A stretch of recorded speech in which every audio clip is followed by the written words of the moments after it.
Hey, Don here. Well, I'm starting my new stream and I forgot one very important step, and that was to get the browser open on my laptop. I had it all set up for the so that I could see that I was streaming.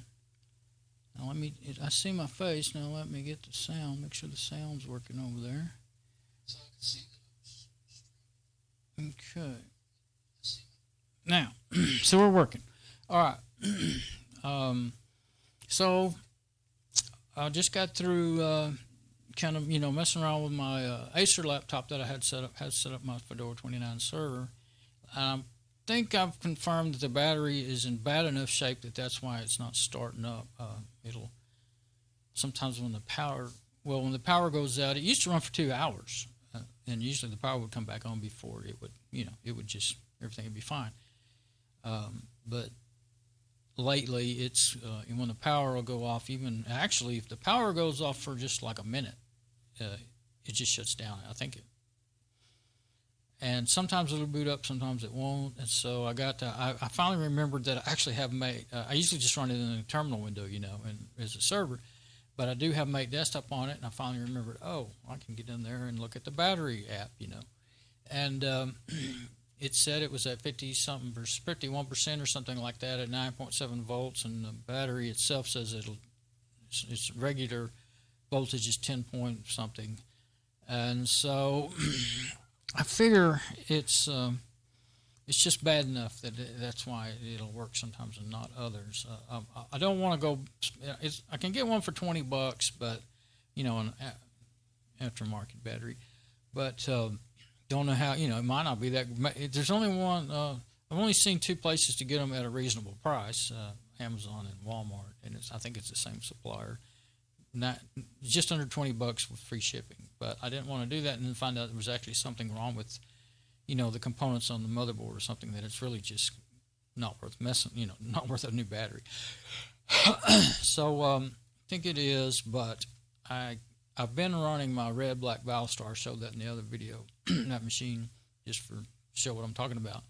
But it makes too much heat and noise, and it's been on for about 2 weeks, and right now it's 84 degrees. The cooler it is outside, the hotter it gets in this room. 84, because the air conditioner's not running as much. So it's 84 degrees outside, and it's 80.8 in here, and it usually stays 77, 78 at the most here when it was 100 degrees every day. But so that made me have to get on the stick and do something about it. I haven't kind of let it slide here lately. Last couple of weeks hadn't done anything about it. But so let me get on the desktop. And what I'm going to do now, I've got it up and running. The Acer's up and running. So I pointed my website, through the router back to it. And it was online a minute ago, and I can look up there and see the 3 lights blinking, and I can see that it's running. Desktop.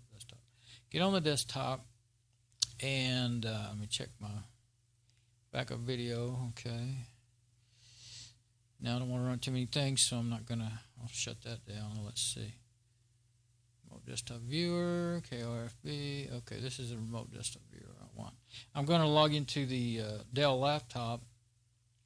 Dell 6000 laptop, the one that I used for my preview, but it's got running Debian 8.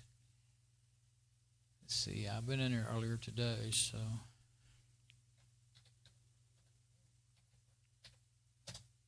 What I use is, it's a KDE app called KRFB. Let's set that like that. F11, I'll give it full screen. Of course, it's not, just now noticed that it's not actual. I didn't know that you could page when you made it full screen. Either way, I thought if you did that,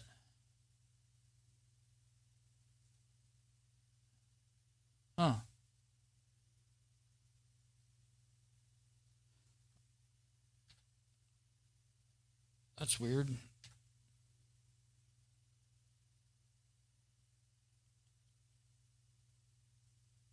That it would,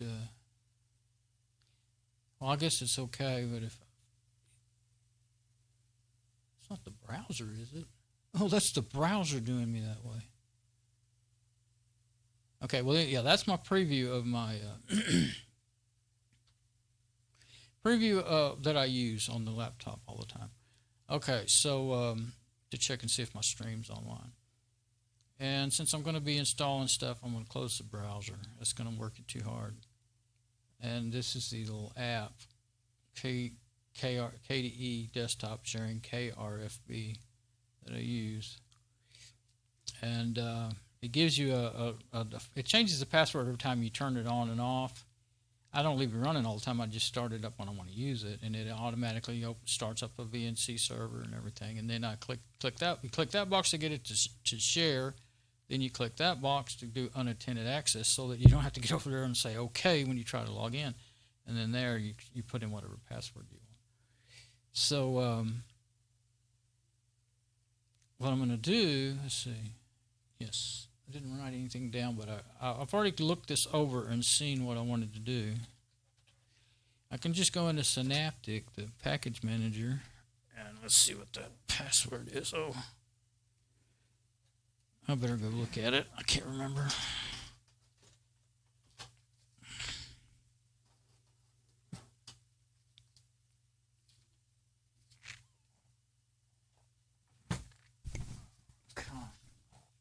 Got myself turned around now. Okay. I had a password out, but it was for the other machine, for the Acer. Okay, so this remote desktop works real good for a while, and then sometimes it'll start lagging, and then it's, earlier today, and then I'd end up having to, if I closed it and opened it back up, it would be all right for a while, so we'll see how it does. I think I've got it muted. I just saw that. I'm going to unmute it in case it makes any noises I want to hear. Synaptic, one thing you used to always have to do is reload, but there are settings in the settings where you can, like, to get the updated information. Let's look in the settings. Preferences.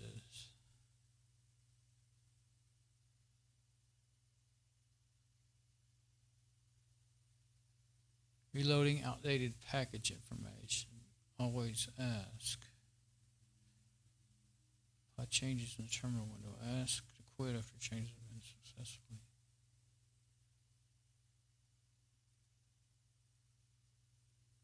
Automatically is what I want. Otherwise, you've got to remember to manually do it. You won't be seeing the newest stuff. So it may make it take longer to open up, but that'll be worth it. Okay, now then, columns and fonts, I don't want to mess with that, or the colors. Oh, delete package files after installation. Well, that's good, because then you won't fill up your system with deb files. I actually installed earlier today an application called Apt on CD that I used to use sometimes, and you could make an ISO and then burn a CD of your all your apps on your system.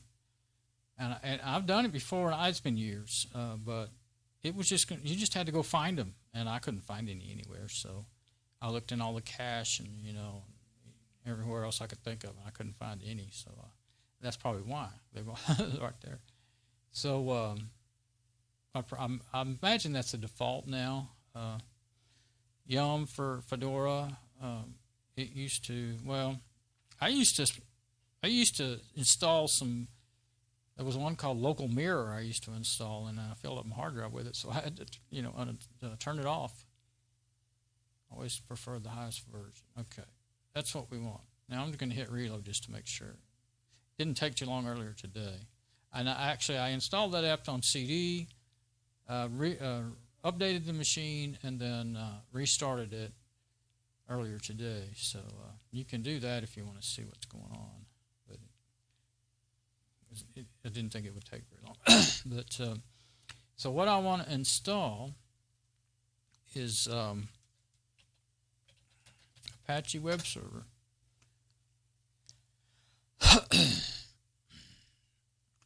And it's now, the newest one's Apache 2 on Domain 8. I don't know what it would be on a newer version or on Fedora. I didn't remember it saying Apache 2 in Fedora, but I do that. I usually install the server, so I'm going to want to install all of that. That automatically picks the dependencies, and let's see, is there anything else I'm going to want? I know I'm going to want fail to ban. I don't know if I want to wait till after I have Apache installed. Let's wait till after we get Apache installed and up and running. Fail to ban, if somebody keeps on hammering trying to log into your server, there it is right there, fail to ban. I'm going to do it now so I don't forget. It's really small. It will block them if they keep trying to log in. I'm not going to have anything for anybody to log into, but they'll keep trying anyway and use up your bandwidth. Oh, I am going to put an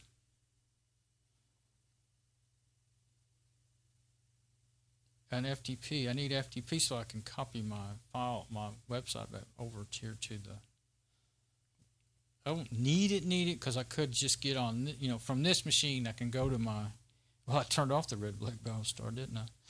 So yeah, I'll go ahead and install it, and then I have probably the newest version on the machine I'm streaming from here, the Lenovo i5. So I don't know if that's going to show up in the search for. I'll probably have to search for FTP. Let's see. I saw it earlier, and I think I might have saw it when I was in. Oh yeah, very secure FTP. That's what I want. Yeah, Pro FTP. I went way past the V's, didn't I? UVW. Vlogger.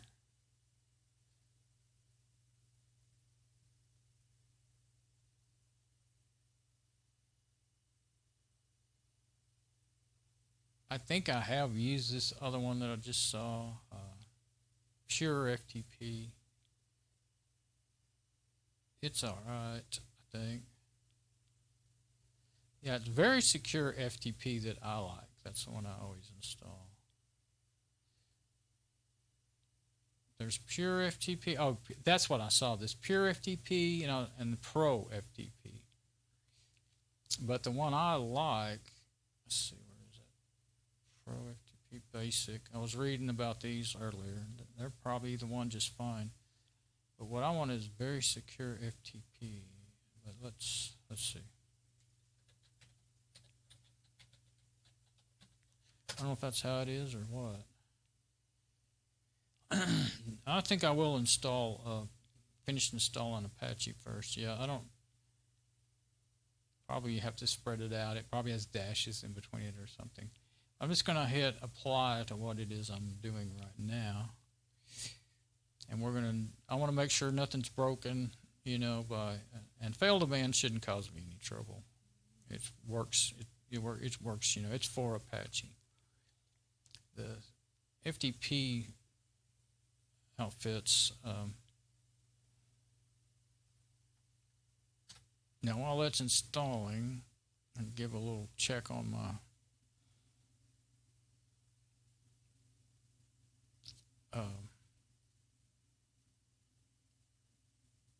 I usually, the machine I'm working on is the one that I usually just glance over and see if my stream is working. They're trying to get you to go to some new setup, and it's horrible. I don't know. Hopefully you can see. I use OBS Studio, and you get the stream key from right there, and put it into OBS Studio, and it automatically starts and stops your stream. Now, I didn't see nothing that made any sense in the stream key from right there in the new one. So yeah, even if I leave the browser running, I can't. I'll just go ahead and close the browser and just not work this too hard. I think it's about done. Yeah, it looks like it. Okay.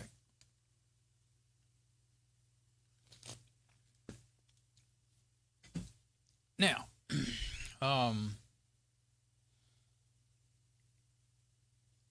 let's go look. I'll just go to a never.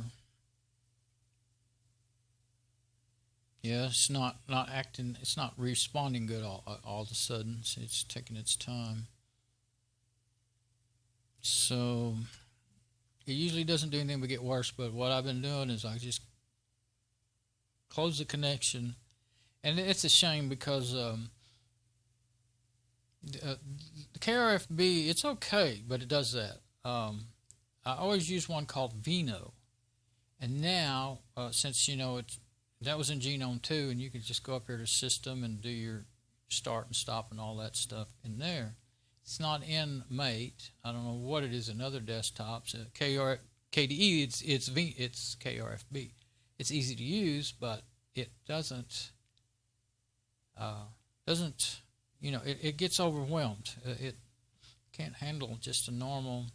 Of course, back in those days, we didn't have 1080p desktop either. We didn't have as much data, but actually, I used it. It's on my Fedora 14 system, and when I connect to Vino on it, I have no problems whatsoever at the high resolution. I ran, what is it, 1080 by whatever, 1080, basically 1080p on my Fedora 14 system for all those years. So that's not the problem. Vino's a good one, but now you have to set it up. You install it.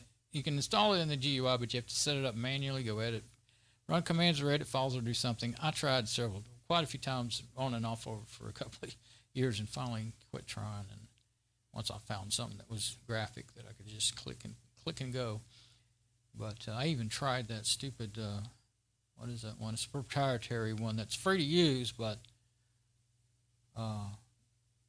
it was real problematic. It would work on one machine and not on the other, one OS and not the other. And then one day I got a message from it. What's it called? I can't think of the name of it. It's a well-known one. A message from it saying, we think you're using it for professional purposes, and you can't use it anymore for the rest of the day or for 2 more hours or something. I said, what? So you're spying on me? I mean, this, remote desktop software is like the most powerful way to spy on anybody there is, and so there's no telling what. And I wasn't, of course. I'm just using it for me. What I finally figured out is I had used it on a live CD on something I was working on, and it downloaded automatically. It just automatically downloads the newest version, and I didn't realize what it was doing. It wasn't. I just thought it wasn't starting up, and I started and stopped it 3 or 4 or 5 times in a row. Finally, I saw that something was happening, activity, and I realized, and it told me what it was doing in some small text. I just wasn't reading it, and it was downloading the newest version. And then it worked, and then it was that same day later on that I got that stupid message. And I kept using it on and off for a while. Now I can't even think of the name of it. But anyway, I took it off all machines and quit using it. But it did work well. It didn't give these kind of problems that I'm having here. Okay, Synaptic. I'll leave that open because I'm going to use that. And here's my KRFB window. Now what was I going to do? Oh, I want to go see if I can tell the web server to start, and the GUI, can I tell it to start? Otherwise, you've got to go run some commands. I'll have to go. I don't know what they are in Debian. Well, I don't know what they are in Fedora, but I know I have them saved in Fedora. Where to get them. Startup applications. So, let's just leave it like that. Okay, certificate, password agent, network.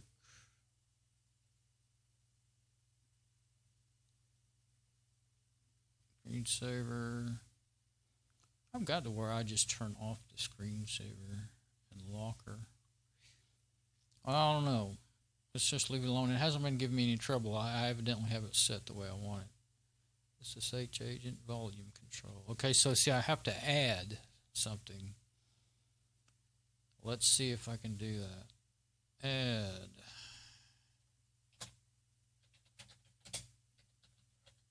It's HTTPD. I don't know the command though. It's probably like, sometimes it'll be under a squiggly line HTTPD or something like that. So you got to do it right. And finding it, you never really need to very much. This system actually has Domain 8 and that 27 gigabyte volume, that's Windows XP, but it is messed up. I think I've cleaned it, but I think it's still eat up with viruses.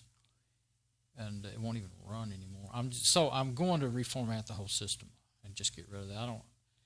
I've got Windows XP on a virtual machine that I can run here on this machine when I need to use, if I need to use any kind of Windows. And I need to, once I get my server up and running, it'll handle with all that 64 gig of RAM and my real server, 64 gig of RAM and 2 6-core processors. It actually, when I run it in a Linux lister and look at the hardware listers and stuff like that, it shows it up to be 24 cores. I thought it was going to be 12 cores. It's showing 24 cores, so it's awesome. I won't be able to stand to have it running 24/7 here in my room, though. And I'm not going to put it out in my garage. I thought I might, but I don't want to I don't want to risk destroying it in the heat and cold out there. So I'm going to. I think I'll be all right to run it in here as long as I might have to. Got it under the bed right now, and I thought I might run it under there, but I got to thinking the other day, you know what, every time I turn it on, it's going to blow the dust all over the room. So what I think I'll do is use it like as a desktop, and turn it on when I get up and turn it off when I go to bed, like I do with this Lenovo i5. Anyway, if I go to, you see, I don't know where the programs are. They don't always, the thing is they, each program, each author of the program, they put wherever they think best. And so it can be in bars. Sometimes, I don't remember about bar, but dev, maybe sbin, bin, lib, user share. Whoops, I'm trying to go to user share. I was using the keyboard there. User share, bin, lib, include local games. Nothing in there. So you can go on and on and on trying to find the executable for Apache if you don't know where it is. I think I better go look up the command. That will end up being easier. I actually meant to do that ahead of time and I didn't do it. But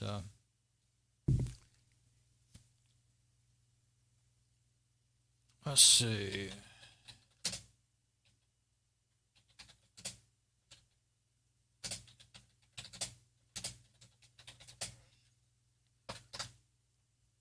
Install Apache Web Server on Debian 8. What's this? Yeah, there we go. Install and configure.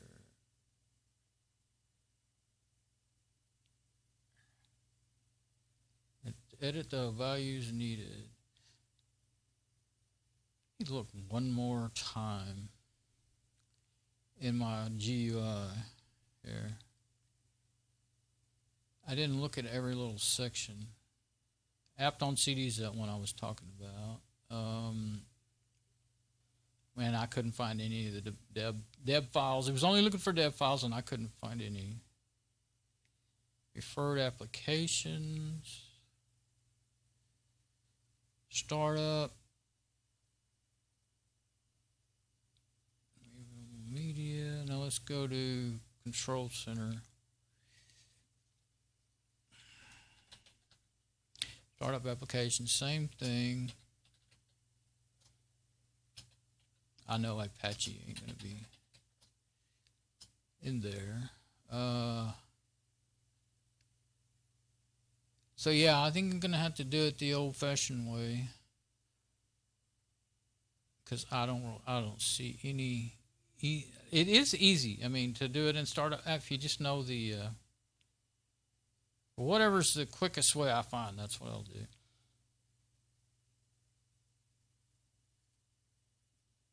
Let's see what we get here. Let's see. Select tabs. Why they had to mess that up. Used to you could just right click and bookmark all tabs. Now you got to select tabs first. Since this machine is not real powerful, I'm going to only run one page at a time. Okay. I don't want LAMP server. I just want Apache. Should have paid more attention to what I was reading. LAMP stack on domain. No, I don't want that. Just want HTTPD. Maybe I should have said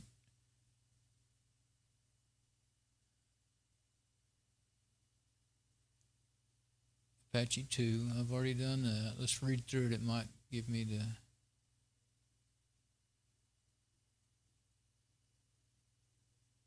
Apache 2 mods.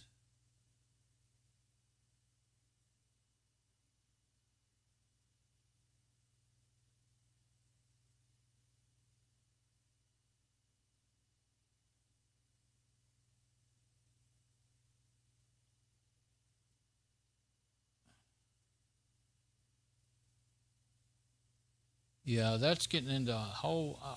I mean, I've always heard of the LAMP server, but I've played with my Fedora 14 system. I installed pretty much anything that I thought was interesting, and then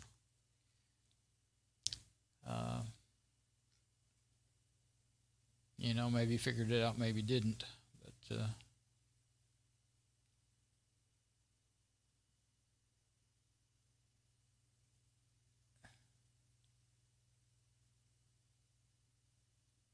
I don't want LAMP.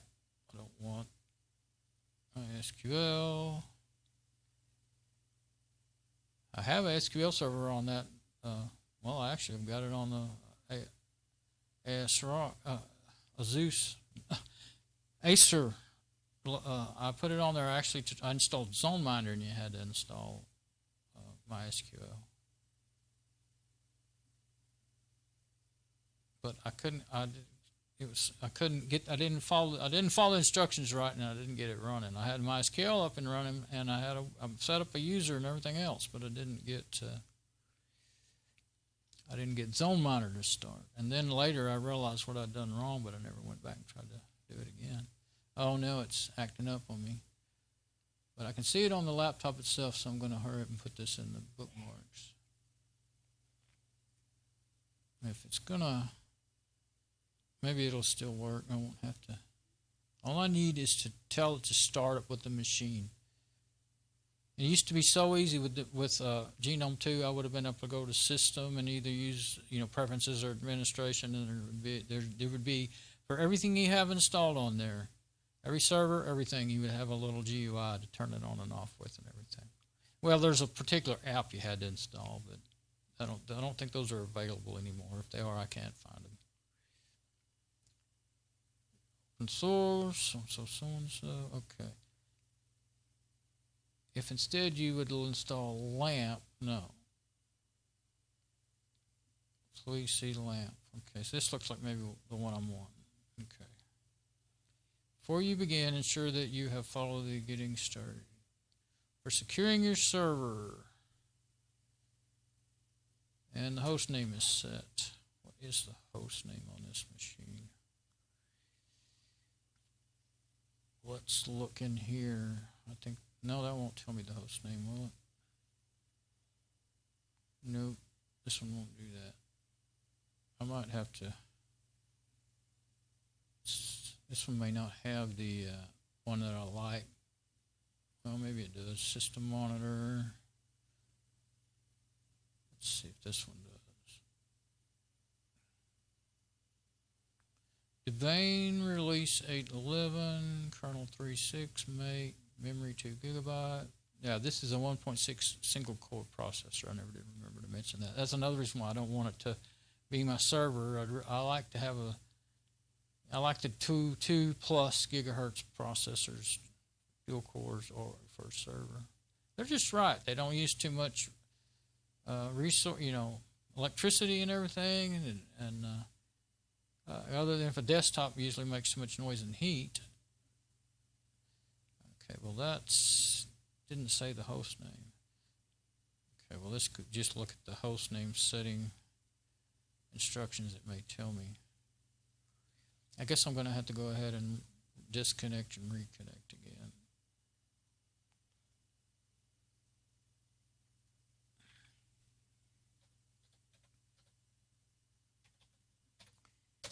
For the sake of the video. Okay, now. I think I'll minimize that just in case it doesn't give the machine as much trouble. I'm going to close Synaptic until I get done with this part, because it uses quite a bit of resources. You can see it's not acting too good. After a while, you get to that point to where it just doesn't help to open and close the program. check your host name. Okay, we're gonna have to get our little terminal window open up.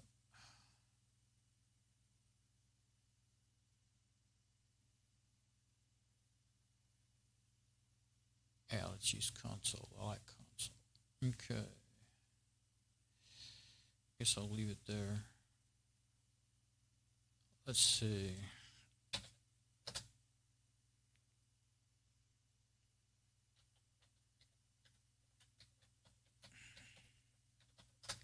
I don't like to use sudo. I like to use su to get root privileges. Oh, we did something wrong.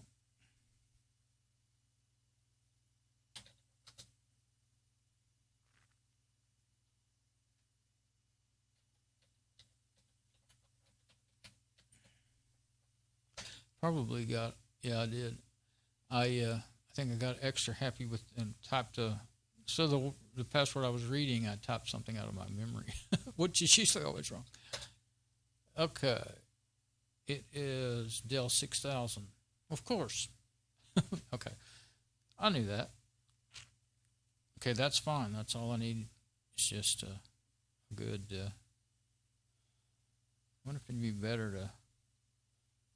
Sometimes if you roll around the mouse, it'll make it.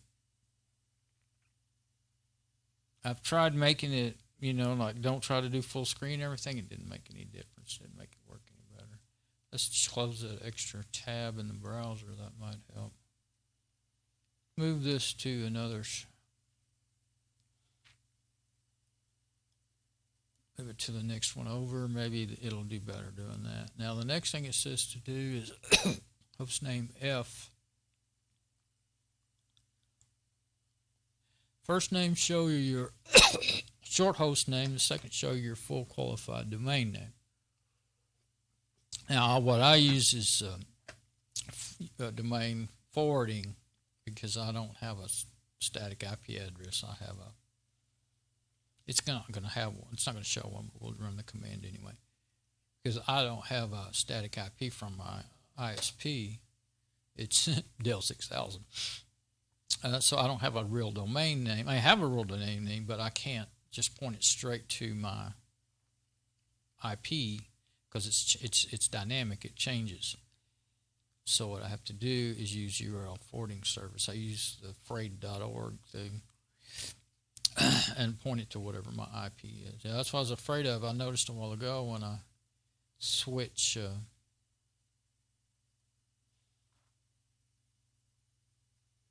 That's the bad thing. When this stuff when this remote desktop doesn't work, it's no fun whatsoever.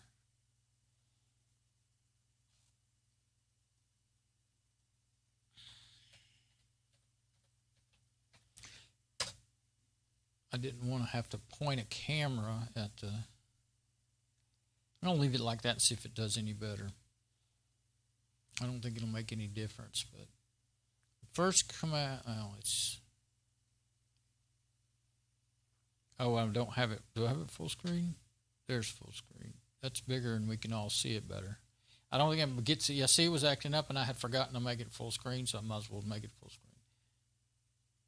Okay, I did that. Update your system. I already updated it just earlier today, so install Apache. Now I don't. Let's go ahead and run that because I don't know if I've got Apache utils and doc and all that stuff. I'll set. I don't think this machine is set for auto updates. I'll try to set it up for auto updates if I'm going to run it all the time as a server.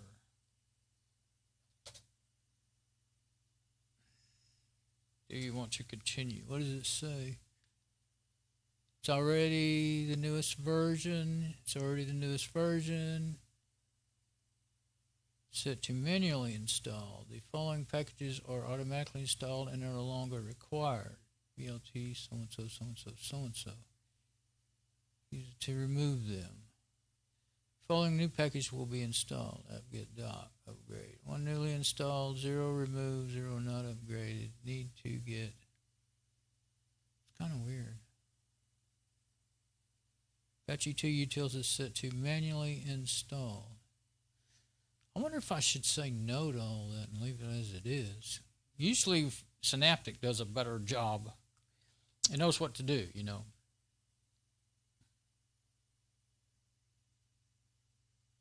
Apache utils is set to manually install.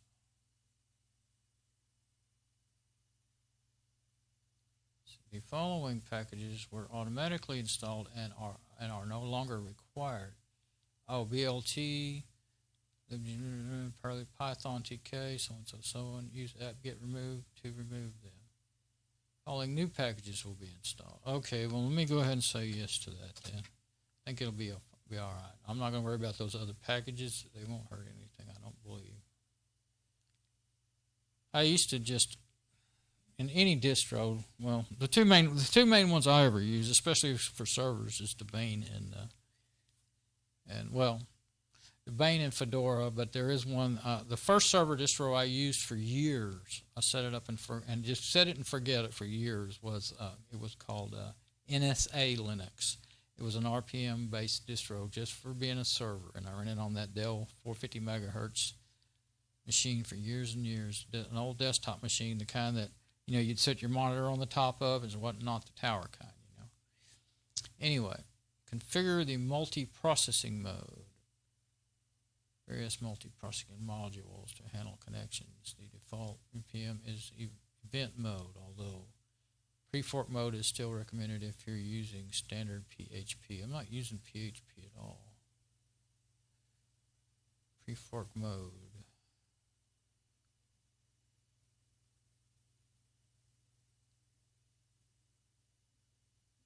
MPM.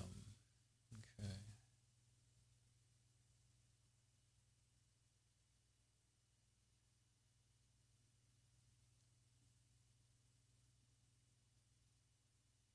I'm not going to change any of it because I'm not going to be using PHP. Now here it is, systemctl. Yeah.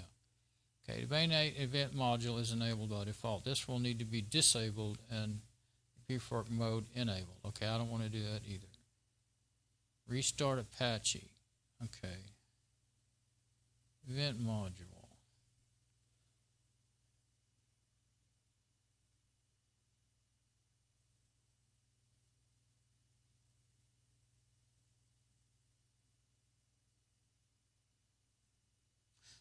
Should look at that file just to make sure.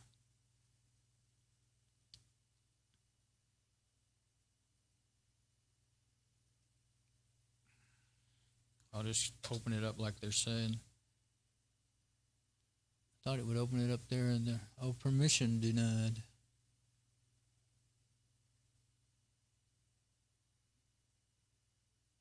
I guess I have to actually be root. Or did I never get sudo? Okay. I don't like using sudo because it usually causes me, well, it doesn't even say anything about sudo, but I know to get it to etc you need to be, I could use Crusader root mode. That's how I would normally get into something like that anyway. But now I don't want to open up another program because then there we go, now it's switched back. GC, Apache 2, mods available, PM event config.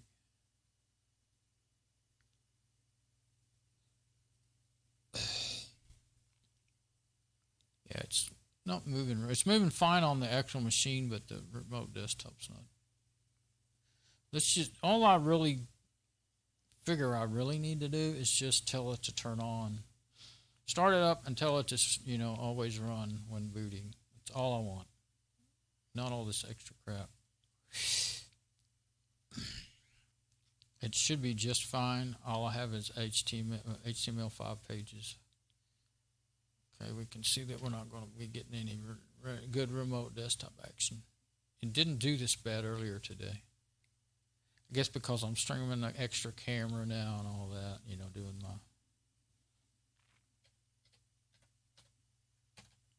on my network, Okay.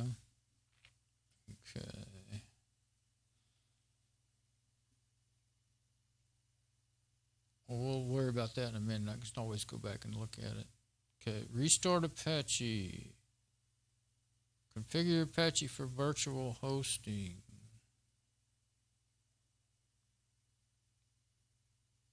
I don't want to do all that either. Create directories for your website and website logs, replacing example.com with your own domain. var www var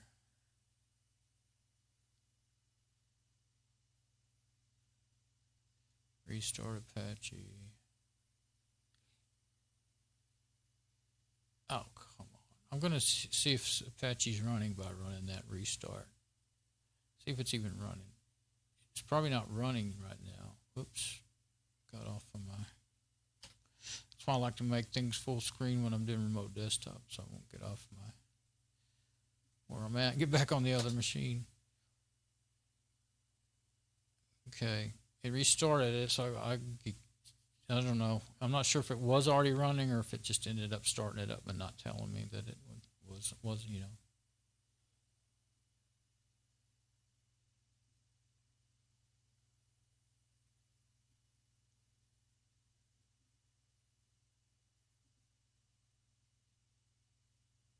I don't want any modules. This is why I didn't want to go do anything in the command line and go looking things up to try to find the commands, because you got to find just the right one for what you're just wanting to do. Thought I had found it, but I should have read through it more before I started following it, huh?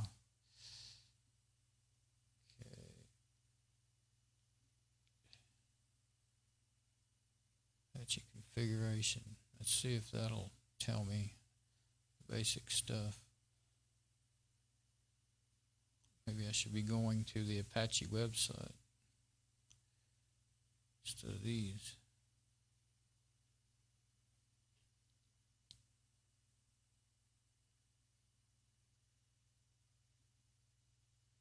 They probably figure anybody, that's the thing about people on Linux. See, I went from Windows XP to Fedora 5. And it was, I didn't do much of anything in the command line. I don't type accurately. I don't see letters and numbers swap before my eyes and stuff, and I don't realize it. So I never liked doing things like that. I never could type out HTML code. I tried, and I could do very little of it accurately. I could copy and paste okay, some when my eyes were working good, but getting it in the right place. I always preferred GUI apps. That's why I didn't get into computers in 1975 when I graduated high school. I told that story too many times, but I had a career fair at our high school the year I graduated, and I wanted to be an auto mechanics. I wanted to build hot rods and be a hot rod racer, and all that stuff, and have a garage of my own. But a guy, I always loved electronics and stuff too. I love recording and stuff like that, and video and all that. Well, not video, 8mm. I had an 8mm video camera my grandmother gave me. But anyway, her brownie movie camera.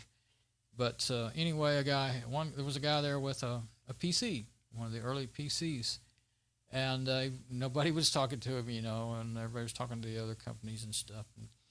And so I saw that, and I always wanted to see one. So, what is that? I asked him, I said, is that a home computer PC or what? I don't know. I knew the right thing to say, whatever I said. He goes, yeah. And he was representing a school and down here in Texas, and he trying to get people to, and he knew it was a common thing. And anyway, and I already knew how to type. I had taken typing in 7th grade. I knew how to type. I could type okay, not super accurately. And so I could just sit down, put my fingers right on the keys, right keys and everything. And he told me some commands to type in DOS, and I did it all like he told me. But he says, you should come and check out our school. And I said, no, I didn't think I could do it. And I didn't think I could do it, and I told him. And so anyway, long story shorter, I didn't really, I did get on Windows 3.1 computer in 92, got on the internet and stuff. There wasn't much on the internet. Wasn't too interesting. Learned to make a editor's book and a spreadsheet, and then on a couple of different computers. Then I really didn't mess with them again until 98, and that's when AOL and all those other companies got big, and there was more stuff on the internet. And since then, I've been on the internet and the computer every day, 7 days a week, just about for the last 21 years, and I love it. But that really happened because my health got bad and I couldn't do all the physical work that I used to do. Or I kept on doing what I was doing. But no, I didn't get to be an auto mechanic. I ended up being a cabinet maker, a tool maker, a maintenance mechanic, and different things like that. Aircraft, tool maker and aircraft, aerodynamics. Starting to cough now. Okay, this looks like too much junk for me. I thought I had found the page. Since I'm making, when you're making a video, you want to hurry up and make it not go all over the place and not drag. So what happens? You cut corners and you make it take longer half the time.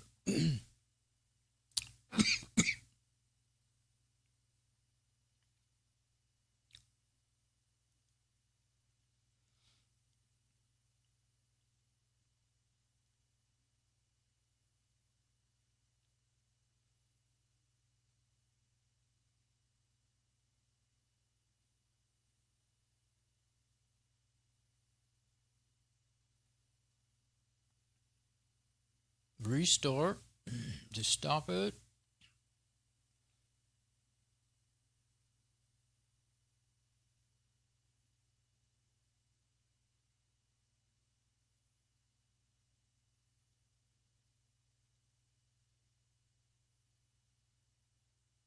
There we go. I don't know why I didn't look through that earlier. Start Apache, stop, restart.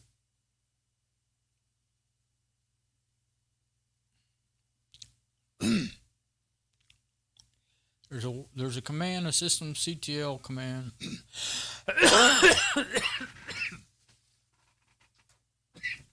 That's where I get a cough drop. That will tell it to start up with the system. That's what I want.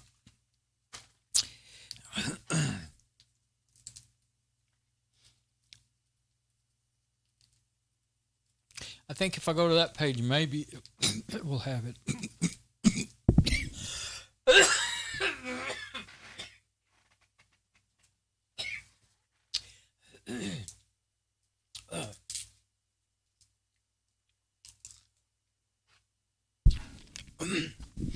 I always have trouble when I start talking.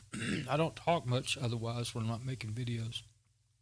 But it's also 80.4 degrees in here still, even with the other machine off. So I'm not getting no relief. I kind of feel my face and arms kind of, heat.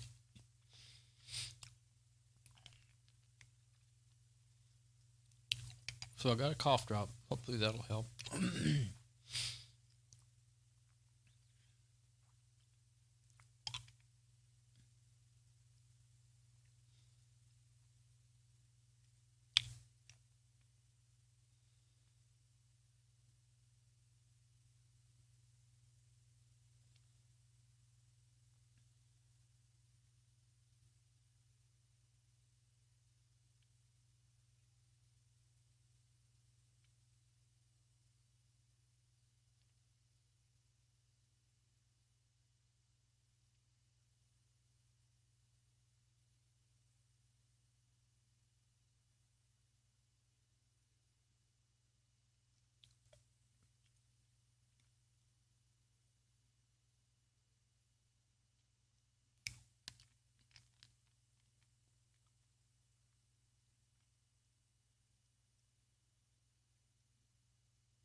Well, that was pretty nice, but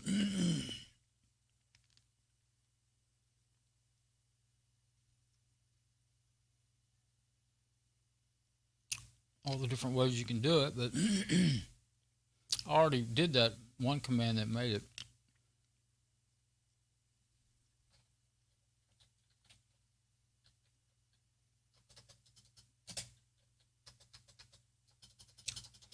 Well, let's try this.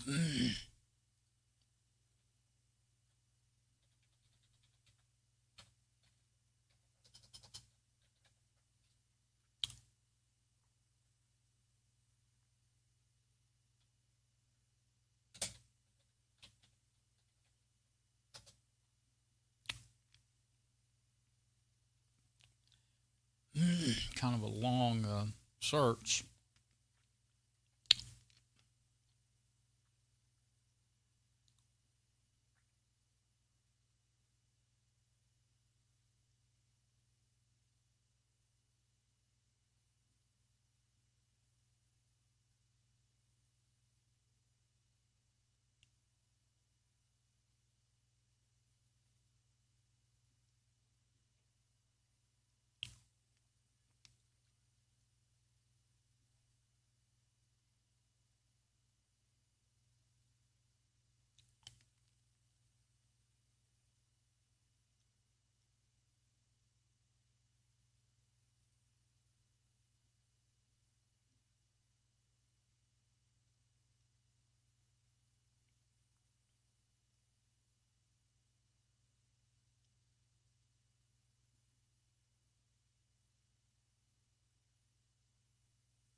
Yeah, I just saw that about running it on Windows. That's where I learned how to install and run Apache Web Server, was in Windows 98.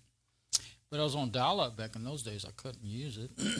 I wanted to set up a server back then. It wasn't until I got cable internet that I could do that.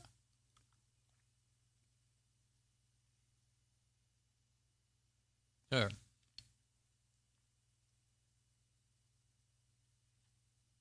Boot time. That's what I want. That's, as far as I know, that's all I really need to do once you install it. For me, because I'm not running any extra stuff. Just Apache and running an HTML website. Well, it's not going away, but it's gone away on the real machine.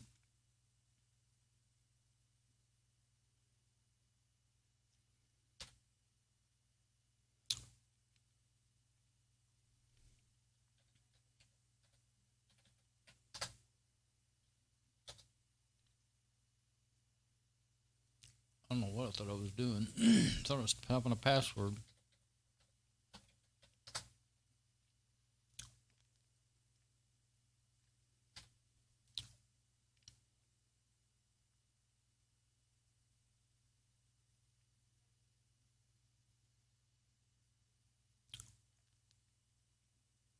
This is Red Hat Linux.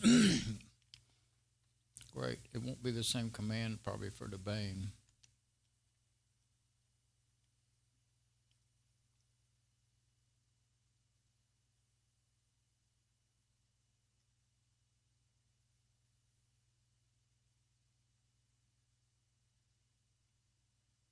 Yeah, on Debian. There we go. See, it's a different command. I'm going to try it without. Well, let's copy the sudo. I may need it. I saw a permission denied the last time I tried to run something. I want to. I'll just do it with sudo and see if it works. Okay, it worked. Ubuntu, you have to use sudo. You can't. I don't think most. You try to use su like I like to do, you get hung up. But on Debian, you can usually just use su. Or you, but like I just did, that worked fine. Now I should be able to reboot the machine and have the server run. Other thing I need to do is install FTTPD. Let's go to localhost. Now let's go to the IP address of the machine. That way I know for sure.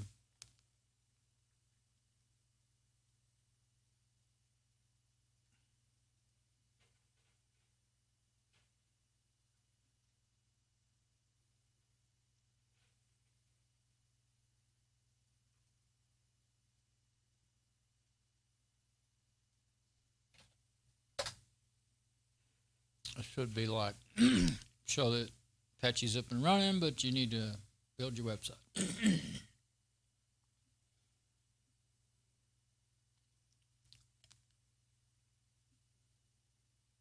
Yeah, you're not seeing it, but I am over there on my laptop. Okay.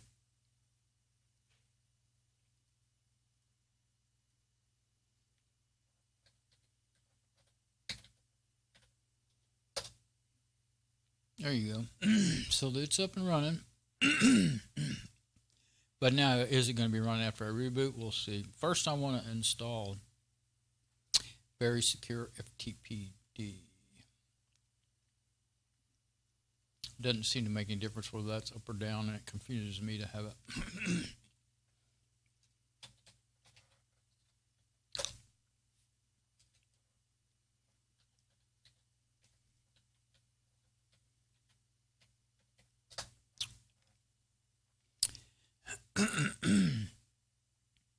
I haven't checked my stream in a while. Let's check that.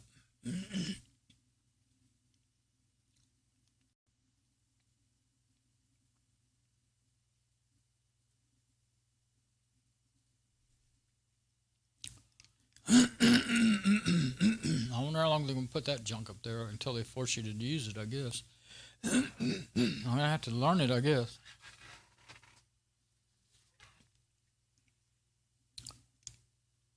How long they're going to put that junk up there until they... Okay, so I'm still streaming. That's a good thing. Okay.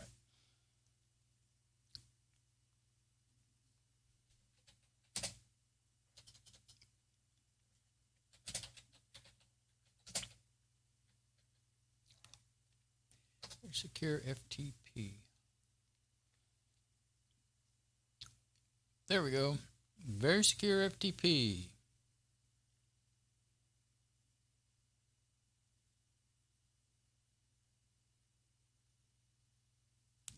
Yeah. That's the one I want.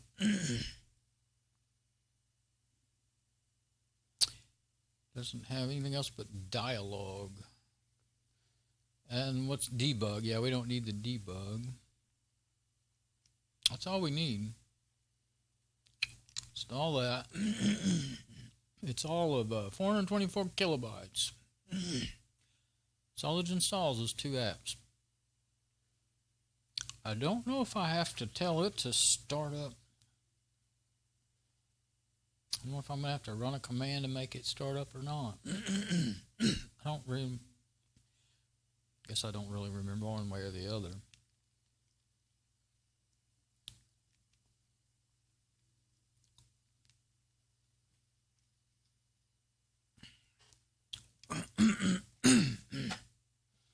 Yeah, and I think when you, if it doesn't start up, then I'll have to figure out how to make it start up. If you, yeah, didn't want to go away on me there.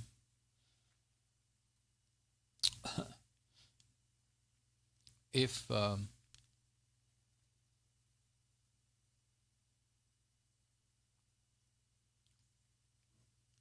yeah, the startup applications. Here we go.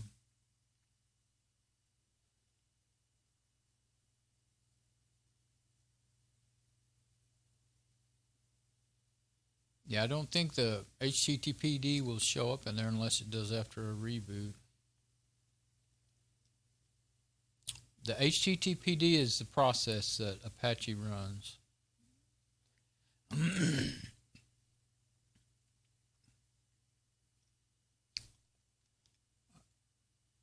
It may show up in there and it may not. Yeah, you can use that. That's something I hadn't thought about. Use it once and then turn it off. But if I'm going to have to find the command to start the, it may be running, but I doubt it. Let's go to my machine and see. Whoops, I was already, I'm going to disconnect so that the, I'm going to close this app. Now, I will have to use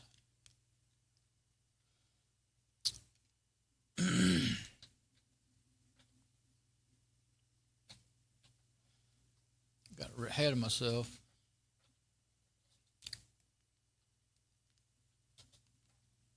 Go ahead and try it with FileZilla. I used to always use Crusader, but it won't do it. It won't do SFTP anymore. That's what I want is SFTP.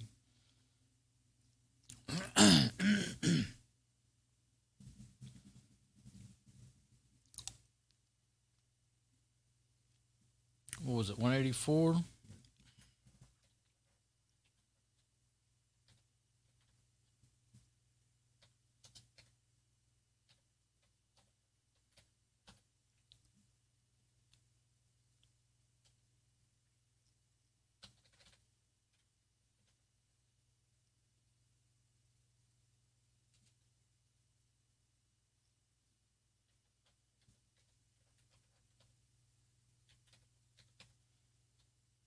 Port 22.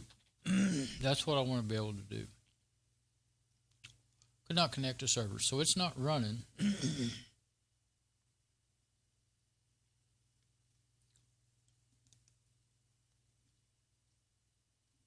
connect back up to it with the remote desktop.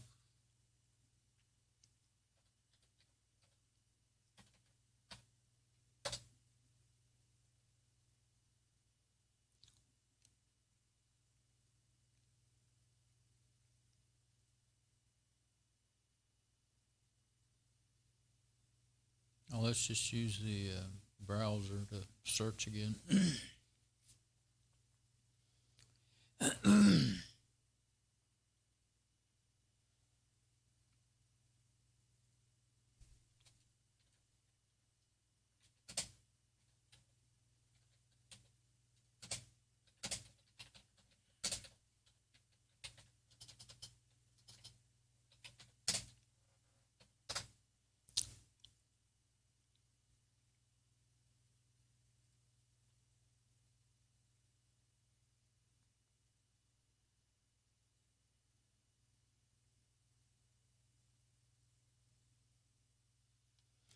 Well, this is the very scary FTPD.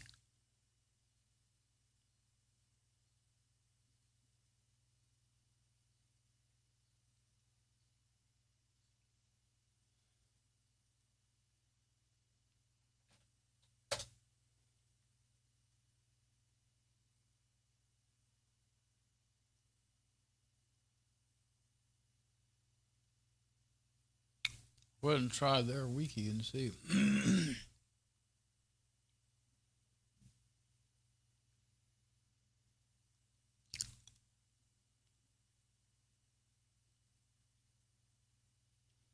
It's supposed to start automatically. Okay. Oh, well, this is on 21 by default. Okay.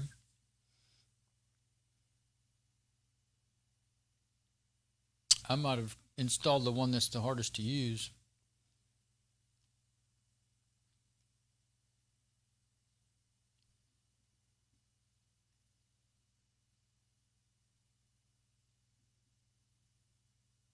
Oh, the firewall.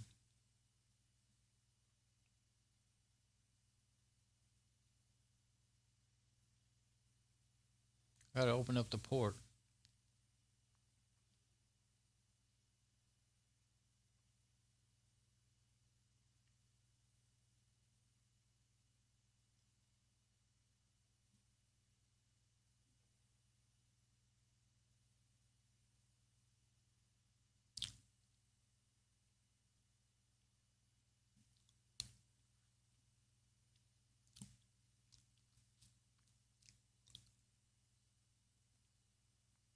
SRV FTP, that's where I need to go.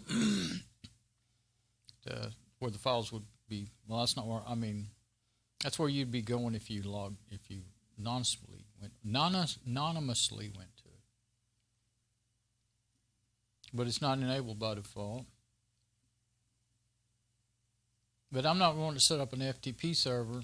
I used to run FTP server, and people kept trying to log into it. I just had, anonymous, just view only, but they kept trying to log in. Trying to hack my machine.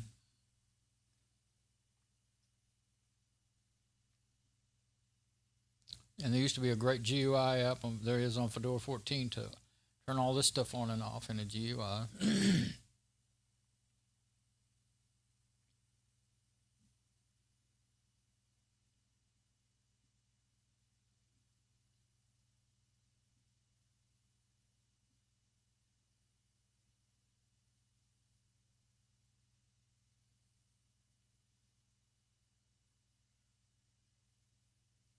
Okay, so I think what I need to do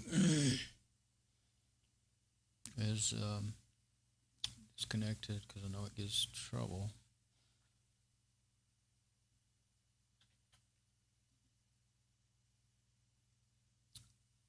Maybe I should have tried a regular user. I didn't have to put a port in there. Well, oh, it's got SFTP in front of it now. Let's stop this. It's still trying to log in. Okay, interrupted by user. Now let's retype that password, make sure it's right. I don't like using regular FTP because it changes the dates on the files to whatever day you do it. And I want secure FTP. It'll do the original file dates and everything. It makes a real headache trying to know what's up to date and what's not when you let it change the file dates.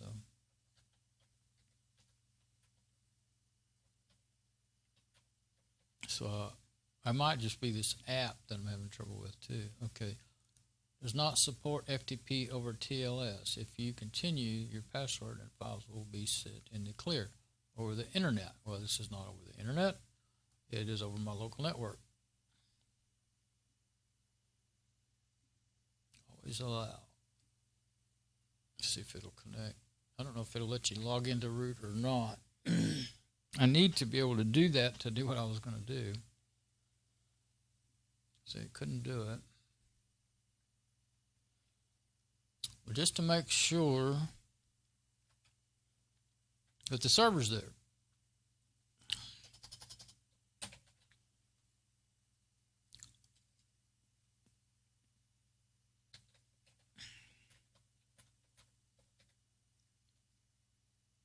I'm not going to put it, yeah, see, it connected instantly as dawn.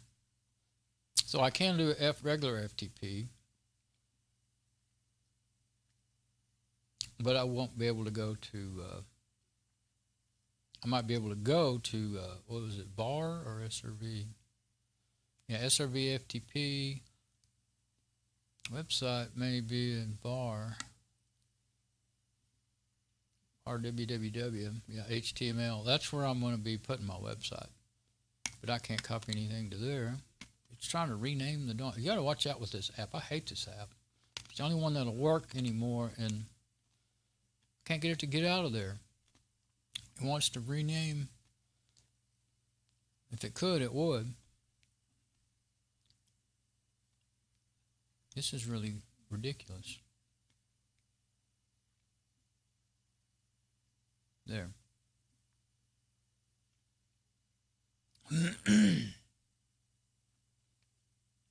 Now over here on this side, TCIM is often some.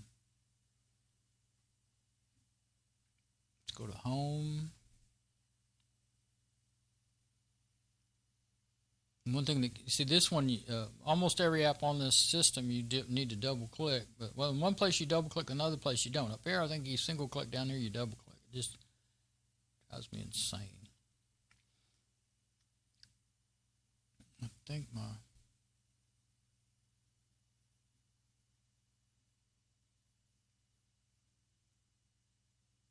I'm not even sure where they're at. Oh, I think they are on my backup drive. That's where I was to start with. Yeah, I don't think I have them on.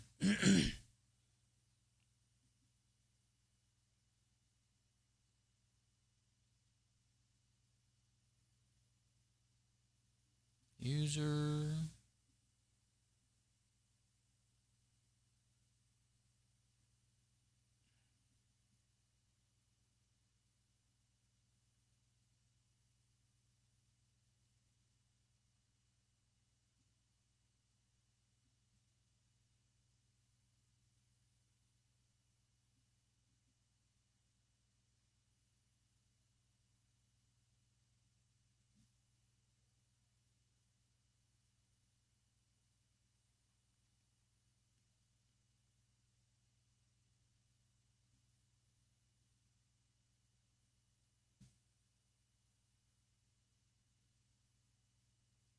It won't go to the end of the directories.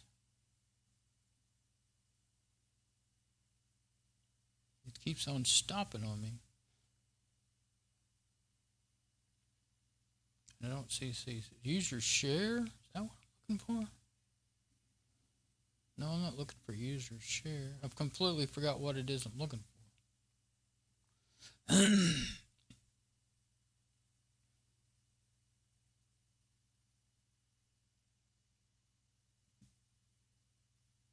Run.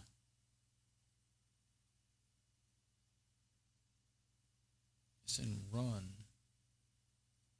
There we go. Media.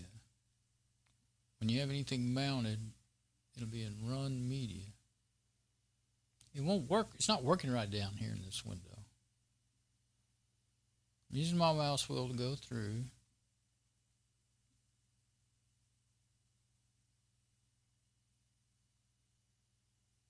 This may be a different. There it is, media. There. Backup drive.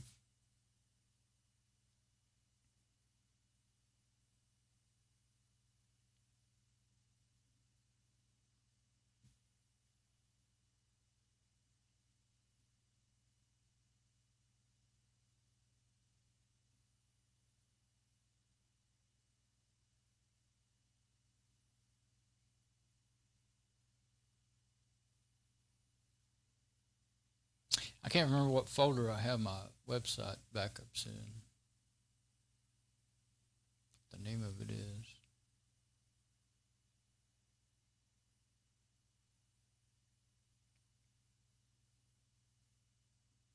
I guess I could go get them off of the. It's up and running. I could get the newest version off of the Asus laptop. I can log into it. But this won't do that. You can't have two remotes on this. Oh, yeah. I guess I could do it from the... now I can do it. Let's disconnect. Since I just now realized, now that I have the... let's make sure my stream's still working. Now that I have I see the Asus box for the new motherboard. It's that laptop sitting on it. That's all I can see is Asus. I can't... Acer.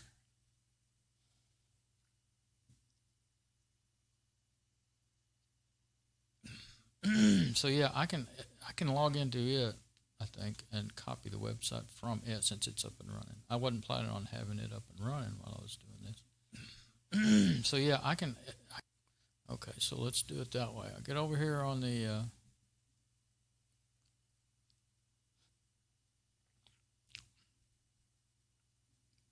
Onto the machine. It doesn't matter if the FTP works or not. You know, I was going to try to copy it from, I was going to be on this Lenovo i5 and copy it over to the Dell 6000 laptop. But it's really simpler if you're on the machine, and then, you know, then you can just, that you want to copy to.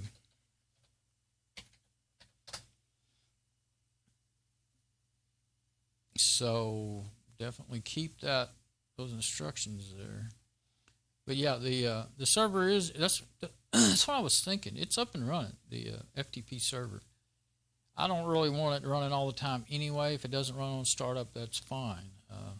Really don't need it running all the time. Just being, since it's going to be a server for a while, just a place where somebody might hack around and get into my machine, you know.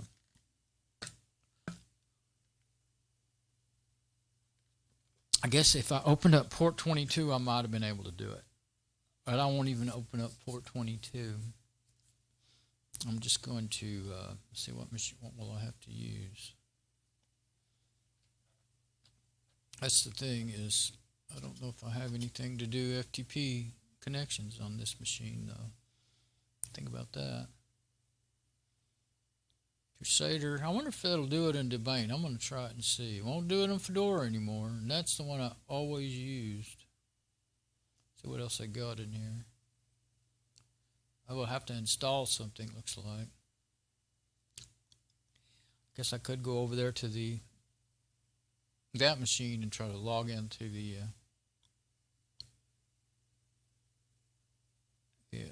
this one.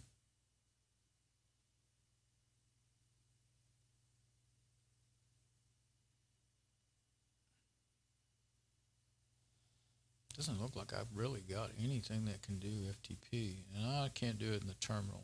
I am not good enough at that. Okay, let's try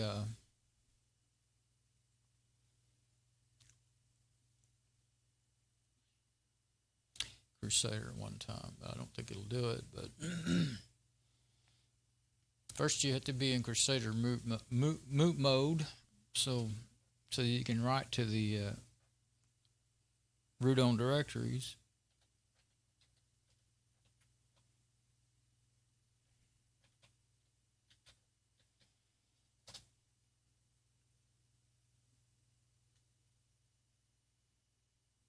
Now I'm going to close the other regular Crusader.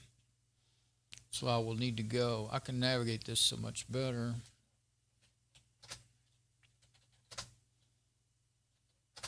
That's where I want to put it.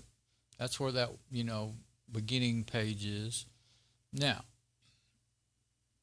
we'll just try. I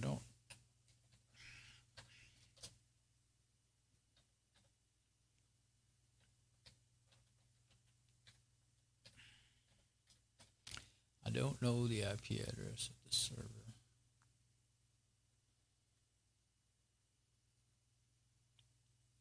But I can find that out. I never did make that full screen. But that doesn't matter as long as it's not bothering me. I want to go into my router, find out the IP address of the server. A server laptop. So it's going to be the Dell 6000. But right now it is the Acer 182.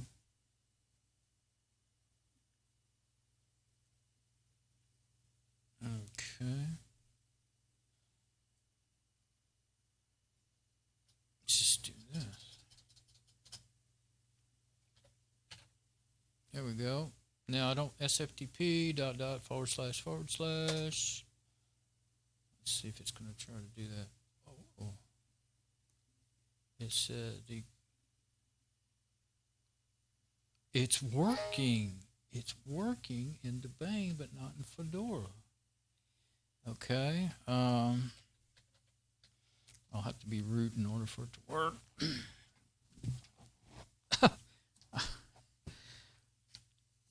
More and more, some of the things I love for all these years are I'm finding out it still works in Debian, but not in Fedora. You know what that means, don't you? As much as I hate to. Well, there's something, a lot of stuff. Let me type this in.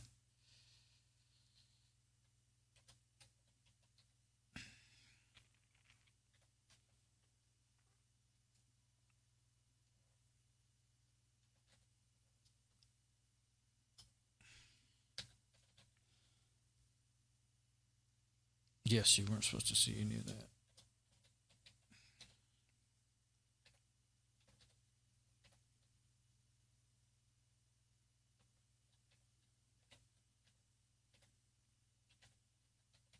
I don't know if I tapped it right or not. Let's just go ahead and do it one more time.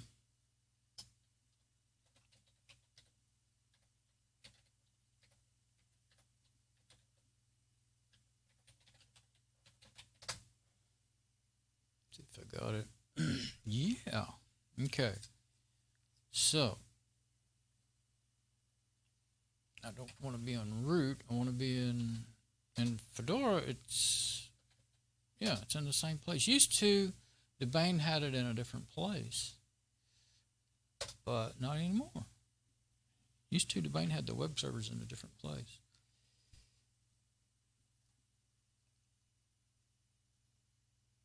Can I do select all and have that work? We'll see. I think it only selects the files but not the folders. Yep. see if we can. You don't need the lucky backup snapshots folder though.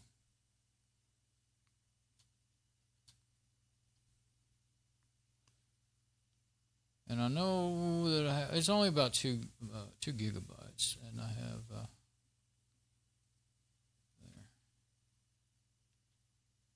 I have 30-something gigabyte of space left on this thing. Okay, so that should work.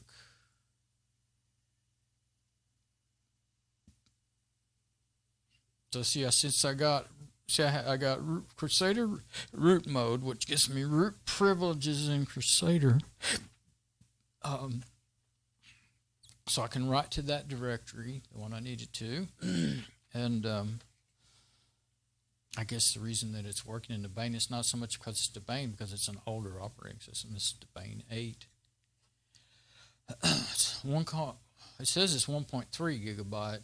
That's what it's calculated that it's going to be writing. But yeah, what I have done on that Asus laptop, an Acer laptop. Again, I look towards the laptop and I see Asus on that box. So that M5A78LM Plus motherboard that I got to put in Mom's machine.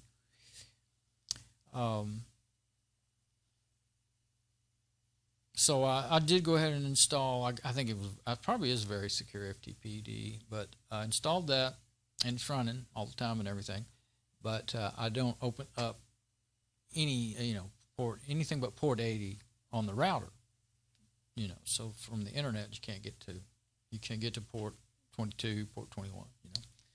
Unless you were able to break into the router, which some people can do those things, but never caught anybody doing it. I look at the logs and stuff sometimes, and there's more secure. There's some good security that just comes with when you just, instead of like installing Fedora 29 Mate desktop and then manually installing Apache Web Server on it, I just used the Fedora server mix and let it do everything for me. That's been really nice ever since Fedora 23, ever since they came out with it.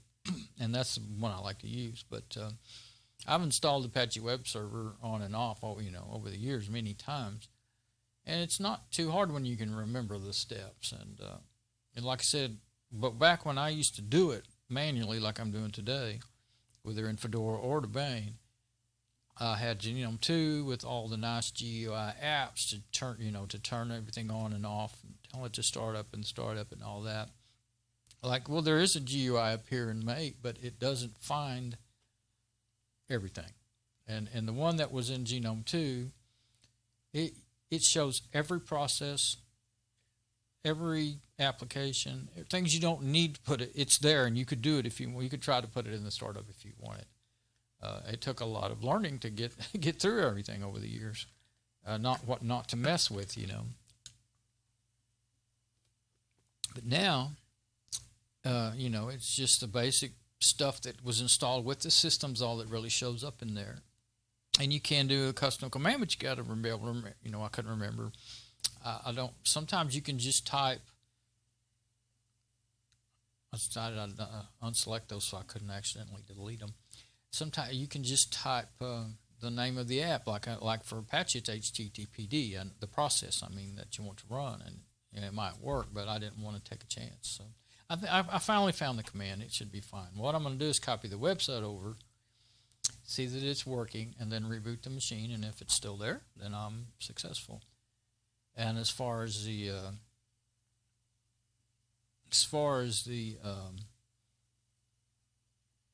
me being able to log into this machine on the HTTPD server, on the very secure FTP server, I would need to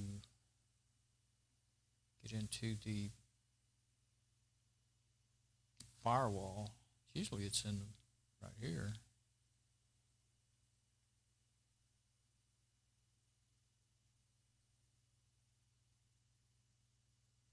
I don't see it.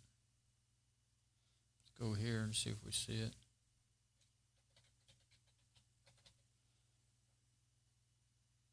Should be a firewall.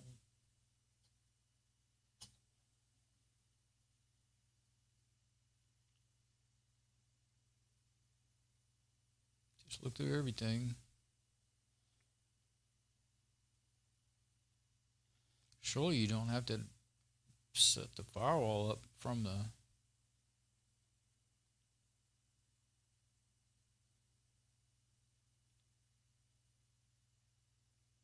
Maybe it's get to it from here.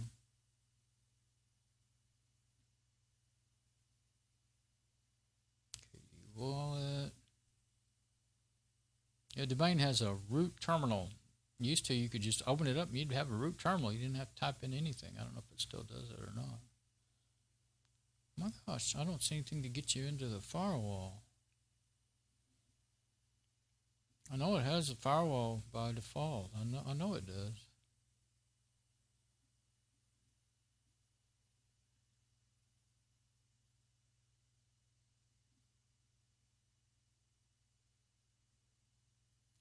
Let's try a little search. This is a app search. It's actually a XFCE Desktop's app search.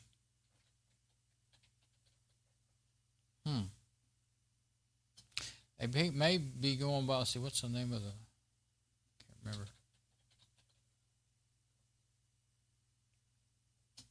remember. Well, I do need to open it. If it's not, if I can't get to it from my machine, then won't be able to get to it from the internet either. I'll have to figure out how to get into the firewall. Surely it doesn't, you know, it didn't come with not having a firewall. It's getting close. I'll wait till this is finished before I open any more stuff up. But I didn't have to, you know, that works. Maybe surely it doesn't just come without one. I wouldn't like that, you know, having it being, I mean, it'd be fine. It's behind my, you know, behind my regular, my router firewall, just using it and stuff. But for it to be a web server, I want a firewall to close up everything that, you know, I don't want accessed.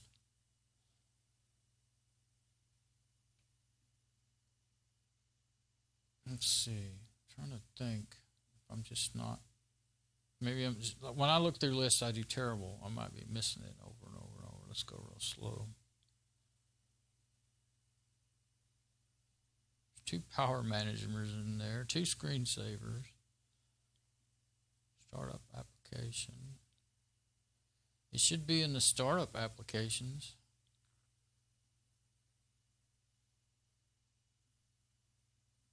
I would think. Unless it's just considered a process, it might not. Yeah, it's not.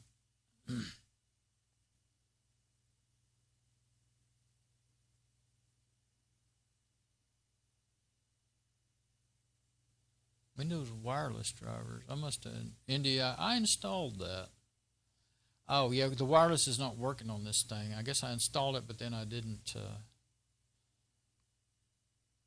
don't know if I ever installed the. I know it's not working because I looked at it earlier. I don't need that right now. If I ever start carrying it around using it for a laptop, I do. What's this? Override. So that was probably the original index HTML file that Apache put in there. Yep, that's what it was. So now I should have, let's go over here and go, I want 184 though. I think the last time I went to it from its own self. Okay, there we go. There doesn't seem to be any firewall stopping you from getting to it. So I should be able to point the 184. That is what the machine is, isn't it?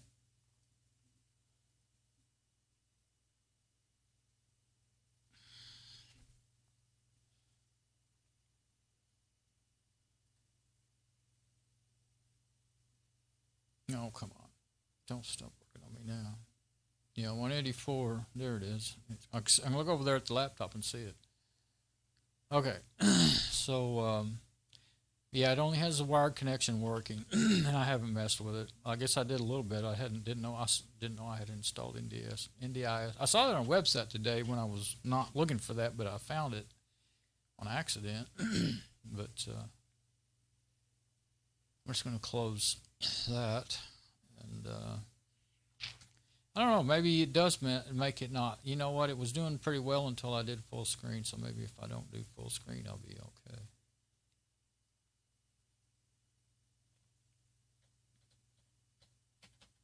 I don't remember having trouble for a while there, so maybe if I leave it off of full screen, it'll be all right. So anyway, yeah, it's only well, that's fine. I mean, for the web server, you don't want 100 meg. You probably wouldn't even want to use something with actually that Acer laptop actually has gigabit Ethernet on the wired, but 100 megabits is fine. You don't want people to be able to use up all your bandwidth. If the most they could use is 100 megabits, they can't. I've got 200 megabits.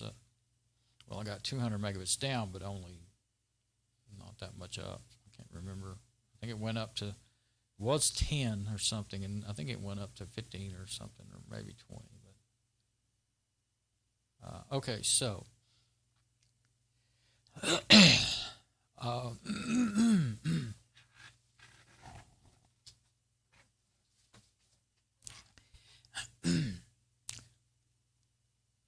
the laptop. So so my website is up and running.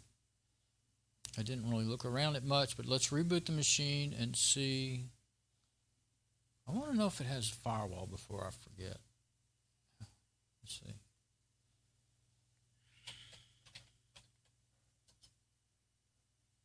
Yeah, Synaptic. I'm going to just look for firewall in Synaptic and see what comes up.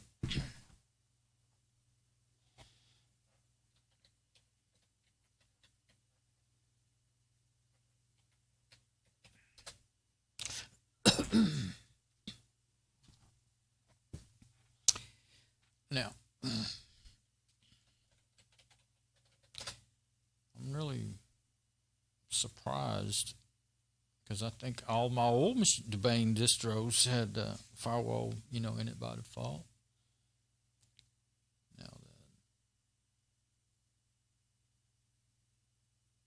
stateful firewall. That's what I put. Failed abandon in there. Stateful firewall. That's what the word I was trying to think of. And there's other. I might need to just use it. That searcher doesn't find. It depends on how the apps, themselves, what kind of keywords they have in them. Their name for one thing, but also see when you hover over it. Archiving tool. See, they don't all. It may not, like if there may be a firewall in there, but it just doesn't say the word firewall anywhere in it in its setup. But searching for firewall, I don't know which one I would want. I would want the graphic one, the really easy to use one, that's for sure. I just wanted to see if there was one installed. Virtual Private Network Name. Oh, that's a VPN. There's a way to reorganize stuff, to only show installed and stuff like that. Oh, here we go. Installed version. Should put everything that's installed together, I think. There we go. Failed to ban, which I just installed. And retrieves files from the web. We get, okay, and open VPN. There doesn't seem to be a firewall on this thing.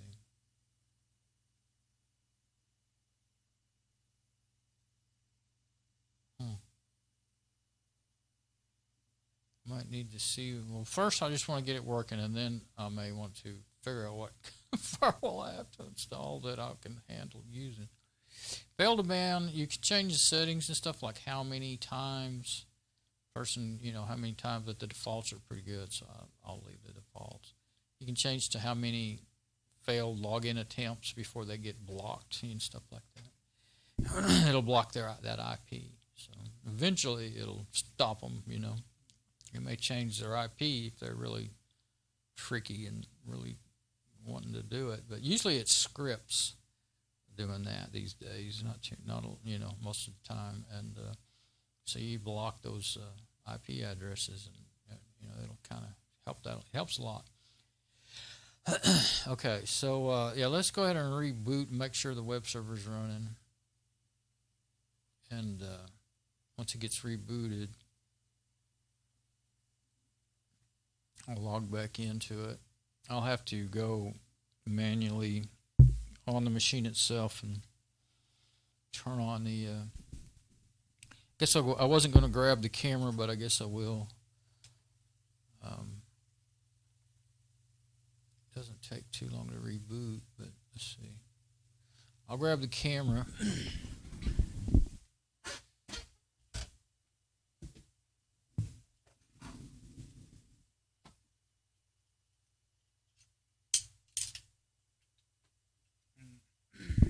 And we'll watch it together here. If I can hold it straight.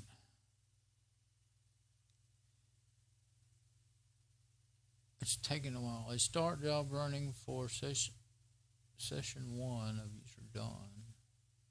Stop job. Something doesn't want to stop so quick.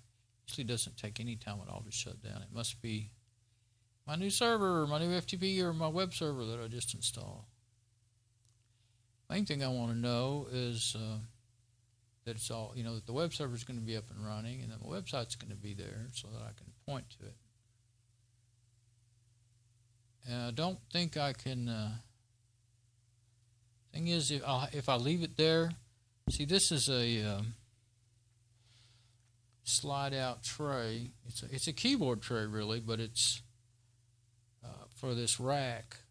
But it's you can set it all up, you know, however you want it, and space. You know, you can put the racks, the shelves wherever you want. This is a telco rack. I was installing telecommunications equipment in the year 2000. That's what I was doing in the year 2000. And anyway, somebody in another company was taking this out and putting in a new one, and they asked us, if me and my buddy, if we wanted it, and I wanted it. We thought it was. We didn't have a tape with us, and we said, how wide? I thought it looked wider than we wanted. A 19-inch rack for audio gear, but actually, it's turned out to be one of the coolest things I've ever had. Let's see, what's it doing? Some Radeon. I guess that's the kind of video chip it's got in it. Okay, it started up, and I can't do any typing or anything holding this camera, so I guess I'll put it back up there. And I'm just going to log in, start up KRFB, and then go back to remote desktop.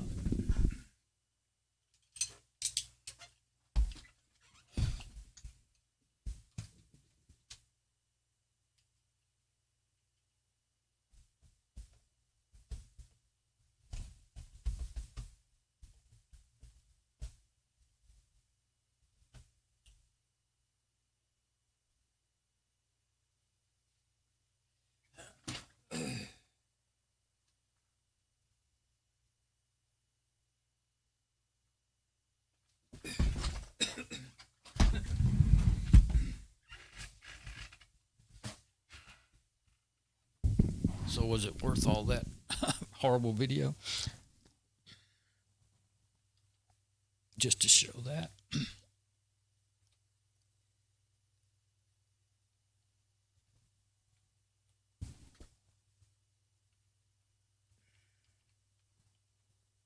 I have wireless keyboard plugged into it. That's why I'm reaching up there. I can't see it well enough without like standing up to tap on the, and you know, I've just never gotten used to the layout of, you know, laptop keyboards, so I don't use them unless I have to. Okay, so what I do, I actually have the icon on the desktop, and so you know, get that KRFB VNC server started up. And then I can log in on remote desktop again.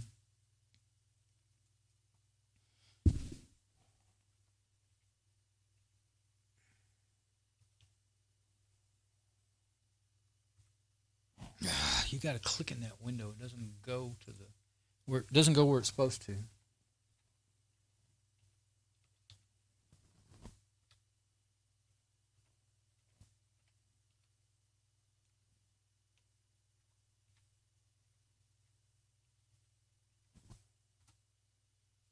think I got it.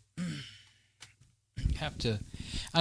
You can set your your password from that app and leave it, but first you have to set up a key ring and all that stuff, and I never have done it.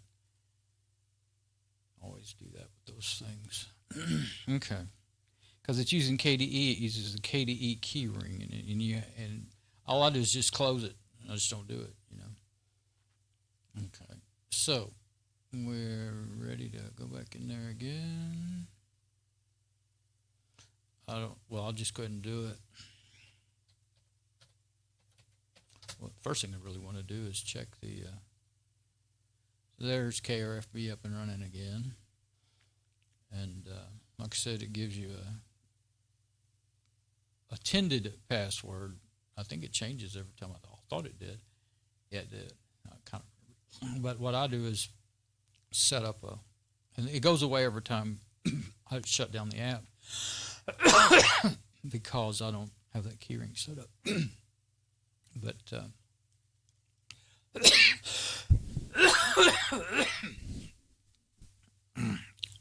see, I'll wait until I'm sure I'm done rebooting the machine before I actually point my router to it. I might have to reboot it after I do the firewall and stuff, but let's make sure the website's up and running.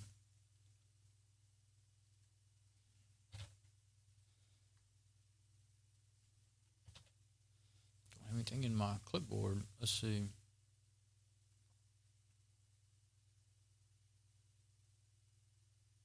$184.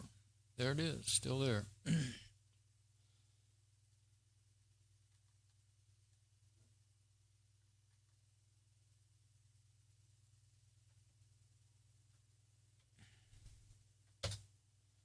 Yep.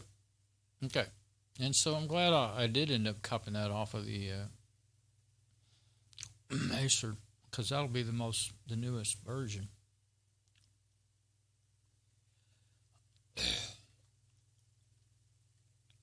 Make sure the pages are working, all there that's supposed to be there.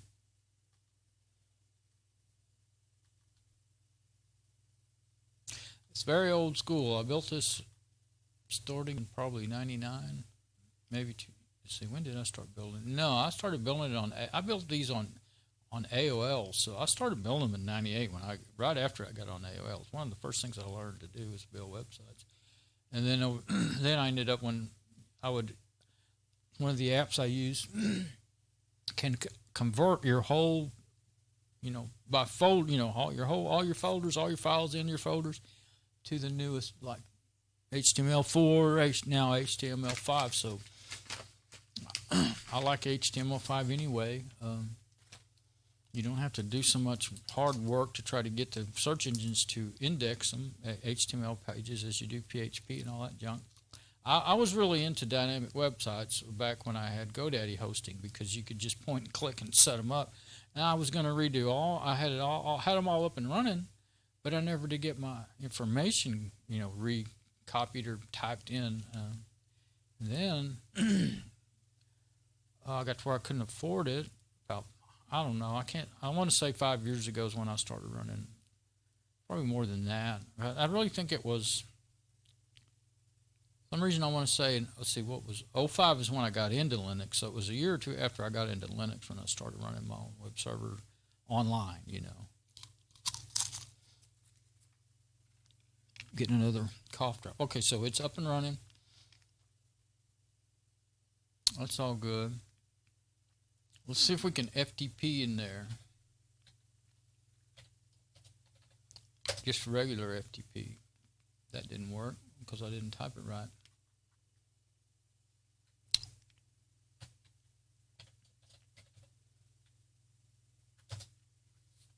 It should go to that, just an empty folder. Oh, it's asking if I want to log in. Okay.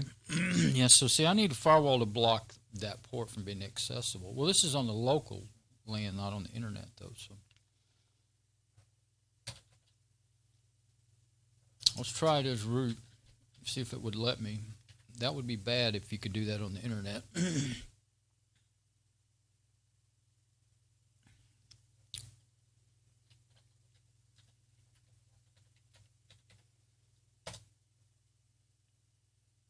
I don't think it'll let me. Don't save that.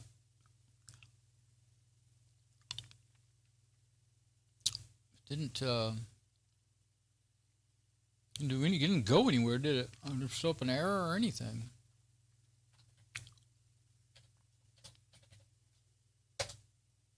See if it asks me again or it goes there or what. Yeah, it just didn't work, but it didn't give an error. Now then, let's see if I can do it as Dawn.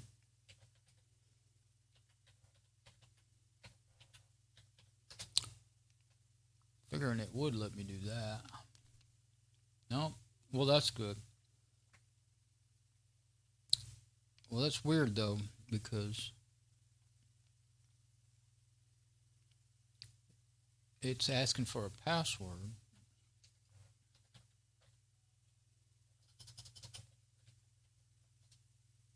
I don't think you can SFTP in the browser anyway, can you? Let's try it. Used to couldn't. Yeah, it didn't even work. Unless I did it wrong.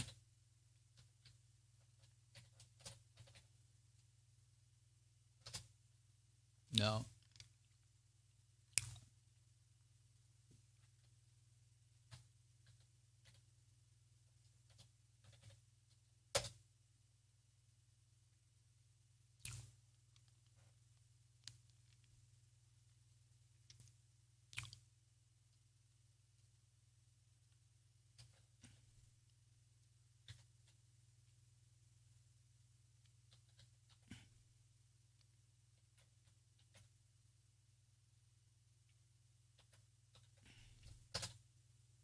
It worked that time. I must have mistyped it last time.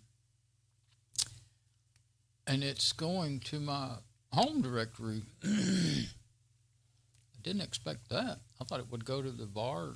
Well, because I logged in as Dawn, so I went to my. That is what it would do. Now I don't know if you can write to this or what, but yeah, I need to see close up. Well, on the local network, that's fine, but I don't want that open to the. Well, it's not going to be open to the internet because the router's got it closed. Right. There you go. So I will only point the router to the port 80, but I will not point it to this. There's nothing important on this machine anyway, but yeah, there's those there's the Dell Windows drivers right there.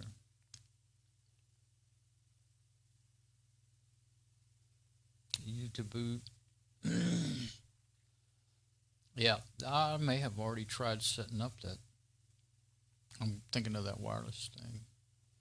Documents. Now I can copy my files over, though, to this machine on my backup. I was thinking I was going to have to unplug my USB backup drive.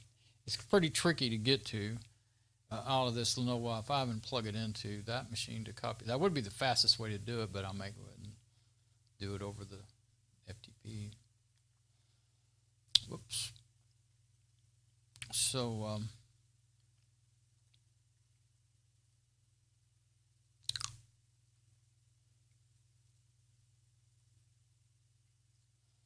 but I was able to do that by logging in, and that's standard FTP, not SFTP. Oh yeah, that's one thing I wouldn't like. Firefox. I don't know why you can get into. Oh, that's because that's a standalone version of Firefox. That's not the installed version. That I like. I guess I did that because then I can turn on auto updates. Let's look at the. See, it'll automatically update itself, and I guess instead of using this iSqueeze or Firefox ESR, I guess I can't remember now. But that folder I was looking at. See, there's some of the stuff I was just now looking at. There it is right there. And see, the normal Firefox would be .mozilla. That's where the normal Firefox is. What it does when you do that, all you do is just download Firefox and unzip it to a folder, and I just always name it Firefox like that without a dot. And then it uses the profiles and everything in here, this one here, and it shares the bookmarks and everything else. But I don't remember what it was now. Maybe I couldn't put the add-ons I wanted in there or something. I don't know. But the one that come with the bang. Okay, so let's see. So that's both are working. After a reboot, they're still both up and running. So I have FTP and as far as SFTP, it should be working. What I'm not sure about is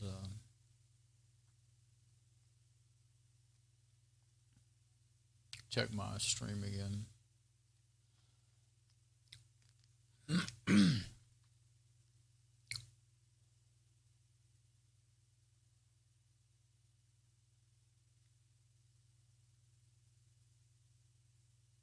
I don't know if that would return me to, I want this. I don't want that new thing. I don't know what that means, what it would actually do. Uh-oh. I don't know if that would return me to, I want this. I don't want that new thing. I thought my stream was down for a minute there. Okay.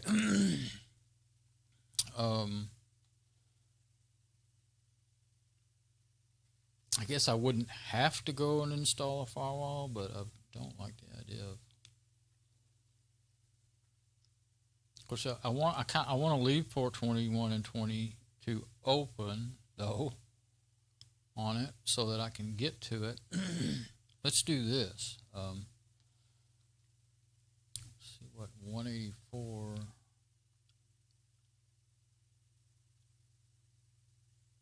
I'm trying to think. Well, I'd like to know for sure that there really isn't a firewall installed.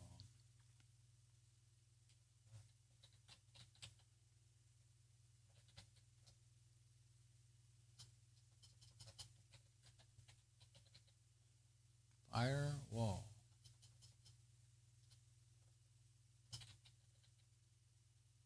I guess there's no firewall.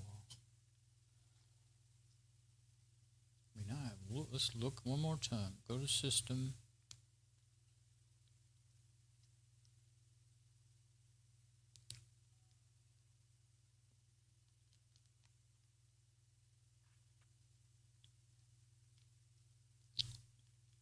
And it does this.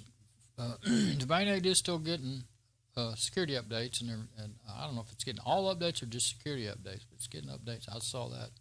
That's yesterday. Until middle of this year or something. This coming year, whatever. Or till maybe it's till the end of this year. Maybe in 2020 it won't be. But anyway.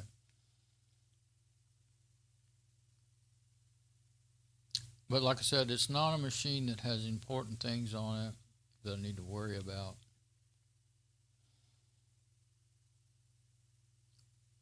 Right now it's not making any noise or anything. Oh yeah, I need to make sure. I'm wondering if I can shut the lid and keep it running. That's the next thing I want to know. If I can shut the lid and it keeps running and it doesn't overheat, then I can just shut the lid and slide it up in there. Leave it right where it is. Otherwise, I'll have to set it over there where that other one is or something and leave it open all the time.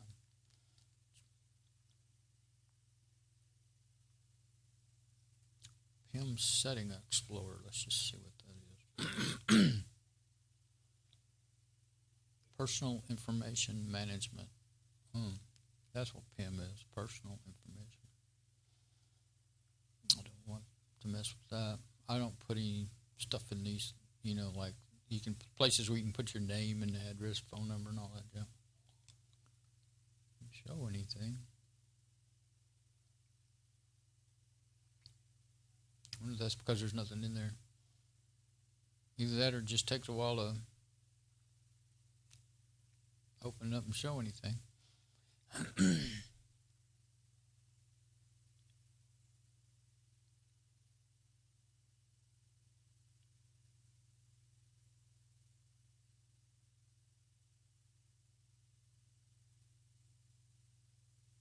I'm just going through every menu because some things are, you think you know what menu to go into, and then it might actually be in some oddball menu of the thing you're looking for. So I go ahead and look everywhere when I can't find something that I think ought to be there.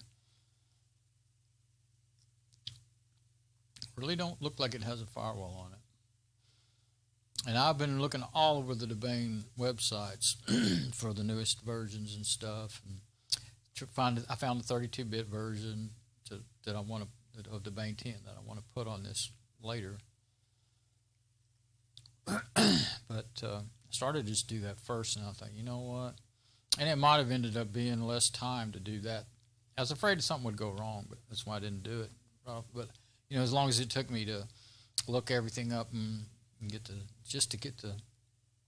it could have been quicker just to install Debian 10 and I was going to use the net install, and you can just click on what you want, and I could have installed. I should have been able to install. I think with Debian you can install a desktop and the server at the same time. With Fedora you got to pick desktop version or server versions. You can pick them all out of the net install. Well, I like the net installer.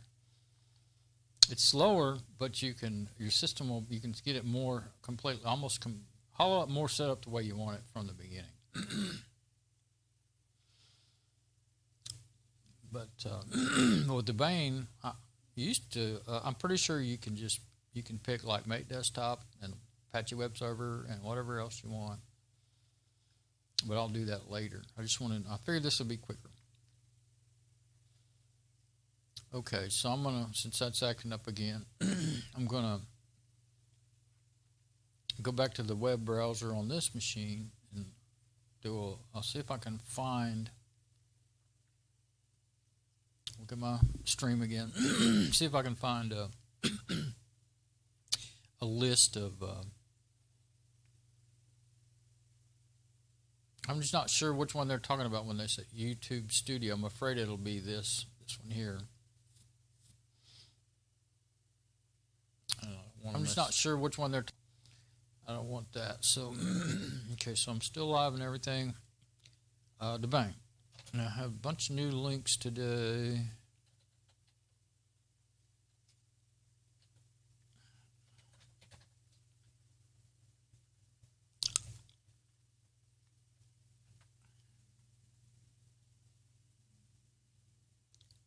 Here's one thing. If you want to download different types of Debian, looked like it came up right, did it? I guess it did. That's not what I was looking for. Well, let's look on further down. Maybe it is. Yeah, here we go. Okay. They have this, that's called CD image there. Anyway, they have an FTP site here. And if you have learned, what's what, and you know what you want, then Buster's a new one. Then you can go through here and find them because if you just go to the regular pages, let's see what this one is. See, like release, this is 10.1, current, live, so on and so forth. And you drill down through there and say like current live would be the newest one. See, like if you want i386, AMD 64 is what you're going to get by default. And it says AMD 64. It's not an AMD 64-bit. It is an AMD or 64-bit Intel. Either one. Either one will be 64-bit, but that's the way they always do it. And then i386 is really not a 386. It wouldn't run on 386. And then I don't even know what a BT is, but ISO is what I've always used. I don't know what BT even is. Something new, evidently. But you can look through here, all the different desktops. They're all available for Debian, see? And that laptop needs a 386. It's not a 64-bit, it's a 32-bit. And but there's even more to it than that because there's Debian doesn't come with anything that's not completely open source by default. So if you want things that are, they call it non-free, or I think it's in the unofficial let's see, here it is right here, non-free, 386. Unofficial, images, unofficial, non-free, with the firmware. So see, that's what I'm going to use to hopefully have my Wi-Fi work right off the bat, instead of me having to go try to find either using that NDIS app to install a Windows driver, which I must have already I don't know if I got ready to do it and then didn't or what, but it's not working. Maybe I tried it and it didn't work, or I need to do more setup. ISO CD. And there's a lot of, I mean, if you don't know anything about it at all, you'll have to, you'll probably, I had to skim over all that information up there to figure out what was going on, but I've done it and already downloaded it, so I'm skipping over. But the net install I like, because then you can, like I was saying, pick what you want, instead of just getting the basic. You can pick between the different desktops, but this one has the firmware for different wireless drivers and stuff like that, different hardware, and that are not open source. And it has things that you need to get things working on your machine. It may not have it all, but it'll have a lot more than if you just get the plain Jane one, a straight Debian one. And this is the one, of course, like I said, this is the 386 version. But I'm getting sidetracked. What did I come here for? Oh, I wanted to see a list of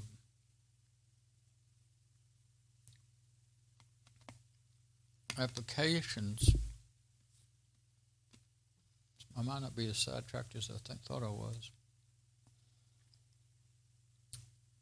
Index of images. Let's go there again, because what I'm thinking is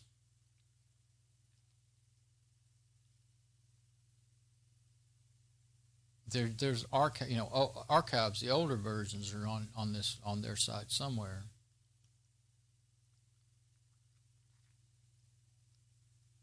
I don't know what they call it. If they call it, might be in the archive. Old Debian releases. C3, 4, 5, 6, 7, 8. Jesse, Debian Jesse.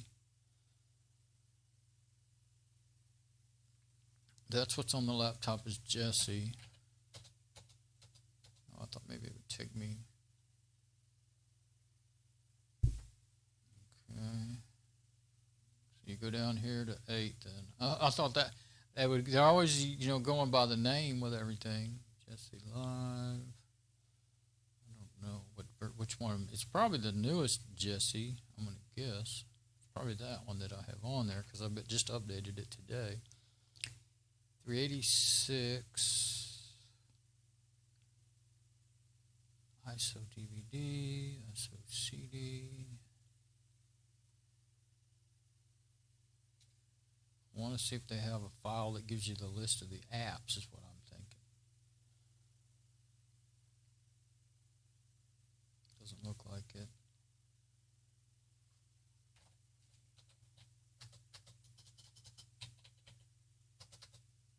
No. So,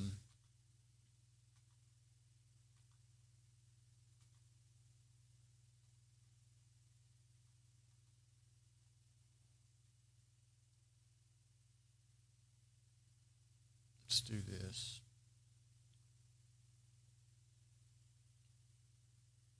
Yeah, just say Debian 8. Okay. Well, let's try on their website first.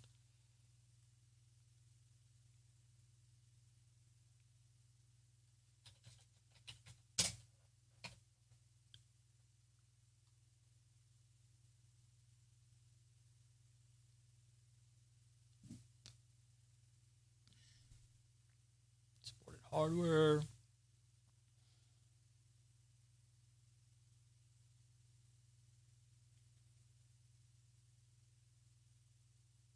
I wonder if that's for Debian 8.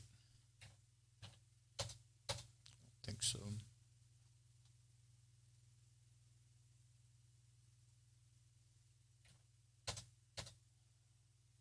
By the way, there's the page for the supported hardware. Now, I found a lot of this stuff by accident looking for other things, but Well, I was looking for whether or not I could find an ARM version, and I think I downloaded the ARM F. I think that's what would work on my Raspberry Pi B.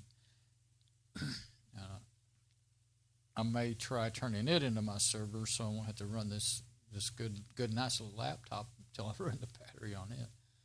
We'll see, but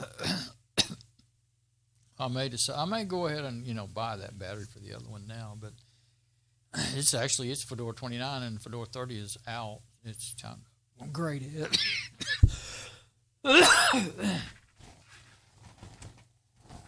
And I got a failed install of a ZoneMinder on it now, so I probably want to get rid of that. So I may reformat it or just reinstall. I mean, I actually don't want to mess up the way I have the hard drive formatted, because that's what made it work.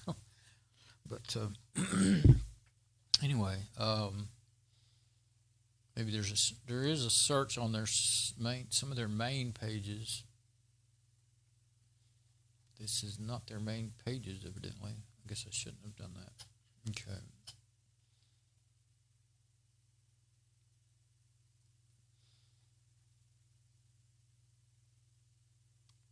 Planet. I think that's I like to never figure out how to find the commands to do. There's a search. I don't know if it'll work. We'll try it.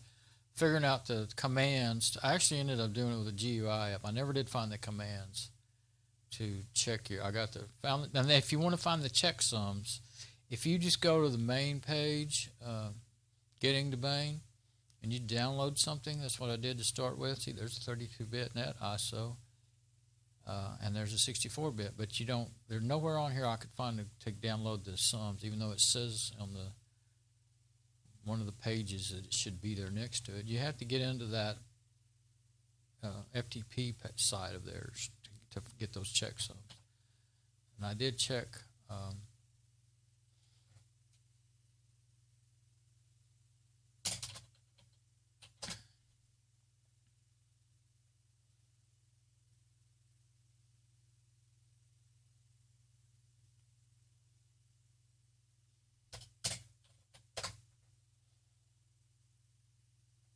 Until half the time.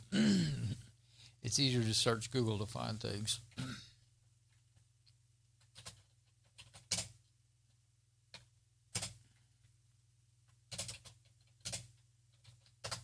Let's see.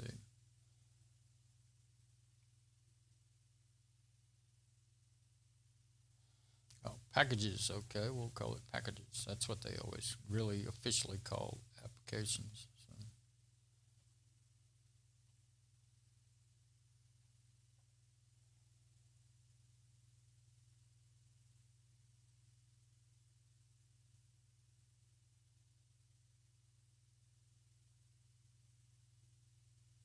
There's some explanation about the non-free and all that sort of stuff.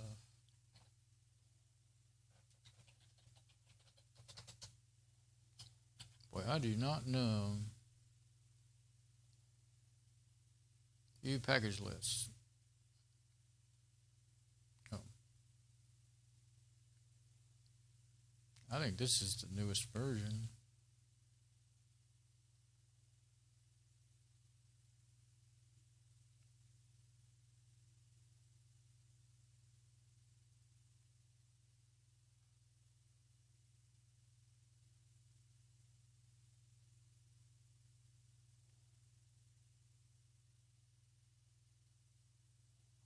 This might be useful, though.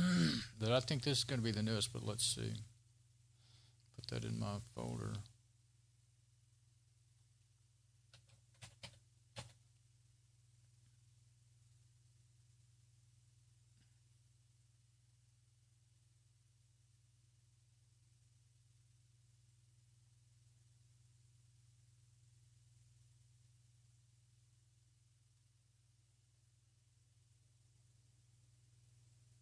Yeah, Buster, that's the newest one.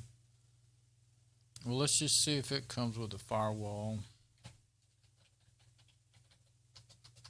Doesn't seem that it does.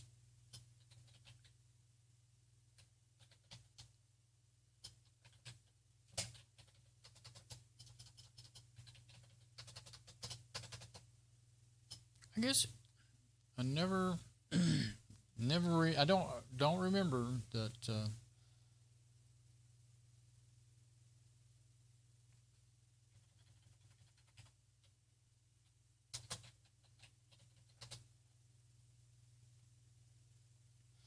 Debian firewall bleh, wiki UFW uncomplicated firewall.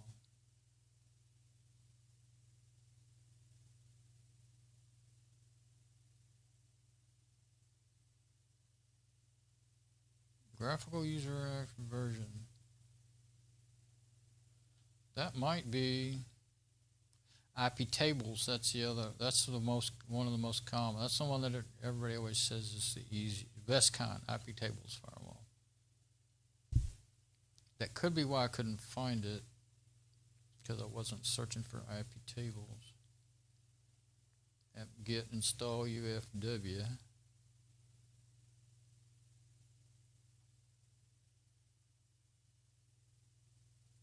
NF tables, starting with the main buster. Oh, okay. So let's go see if IP tables is what's in there. It looks like this other one is, I don't know. Well, let's get back over here on the remote desktop and see. Getting really hungry now. I'm gonna have to.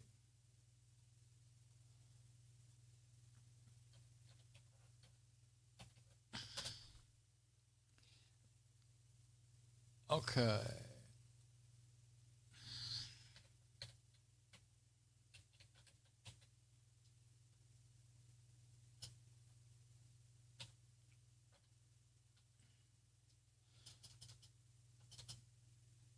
I would think that this control center would have something.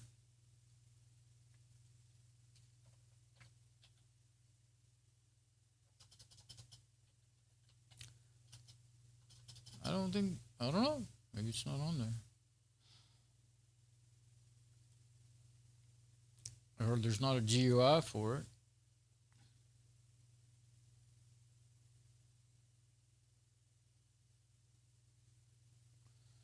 Is a front end for IP tables and particularly well suited for host-based firewalls. UFW provides a framework command line interface manipulating the firewall. You know what? Now that I could install without messing things up. If it's already on there. Let's see. And it should probably actually I'll go ahead and install NF tables.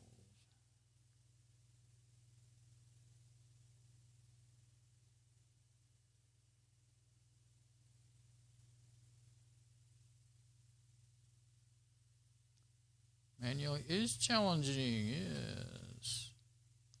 Wizards and so on and so forth. Builder, UFW, OpenStitch. Okay, so I'm going to go ahead and get into Synaptic and see if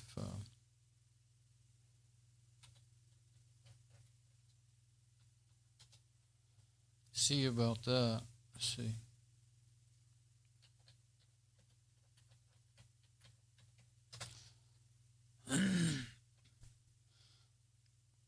Could be that the IP tables is there, but they don't have a graphic. I can't believe that. There always was. I know there was, unless they just dropped it.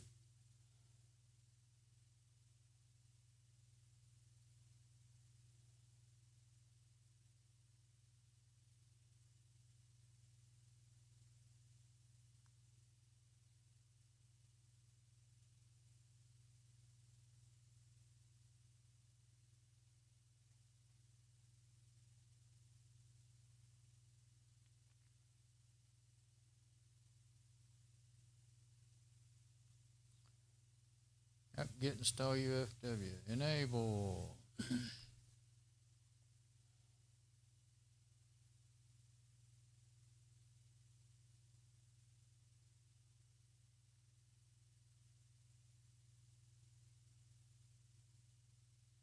showing you how you do it over in the, even though it's a graphic app, it's showing you how to do it in the command line, which I have had to do that before. I had to do it on my Fedora 29 server when I didn't have a GUI on it.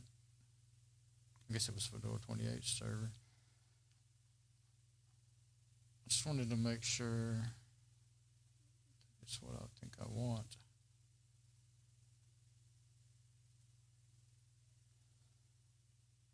FW Builder, let's see, FW Builder, Bastille, Firm, UF, Open Stitch, so any of those could be it. Before I install that, what was that other thing I saw? There's another one. Oh, there's UFW and GUFW. Uncomplicated firewall front end for IP tables to make managing a net folder easier. Well, that's a command line interface. The other one's graphic. What's that one?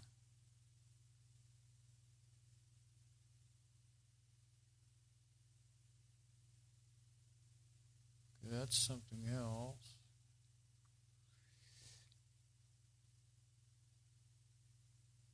I don't want to, install something that's already there.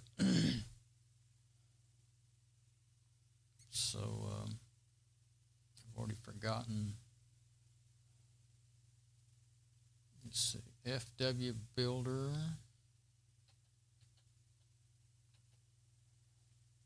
Doesn't seem to be installed. That's quicker than searching in Synaptic, although Synaptic would tell me for sure if it's installed or not. I'm confused about where I'm supposed to be going. B-A-S-T, Bastille, B-A-S-T. Okay, and what's the other one? UFW.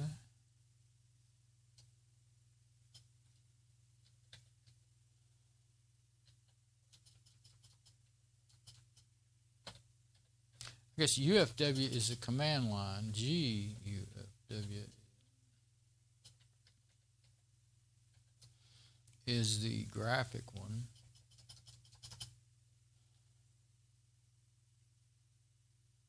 This one here, GUFW, but it didn't show up. And then open snitch.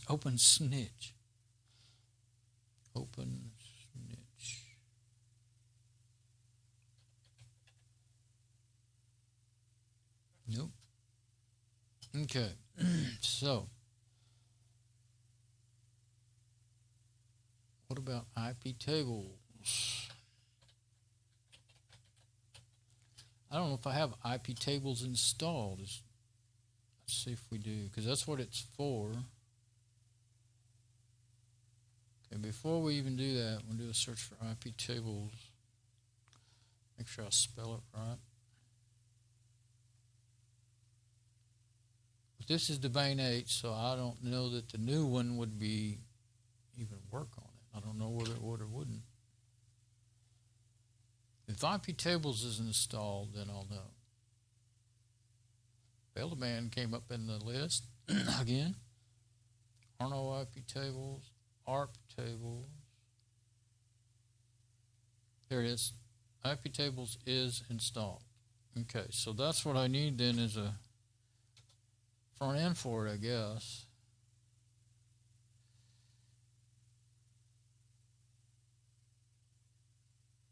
See if there's one already in there. Network manager.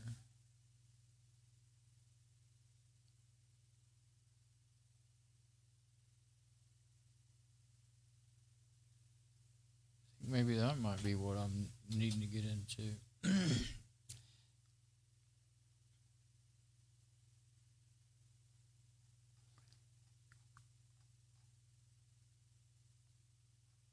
Failed demand. Okay, so let's go network. Network proxy, Wi-Fi radar.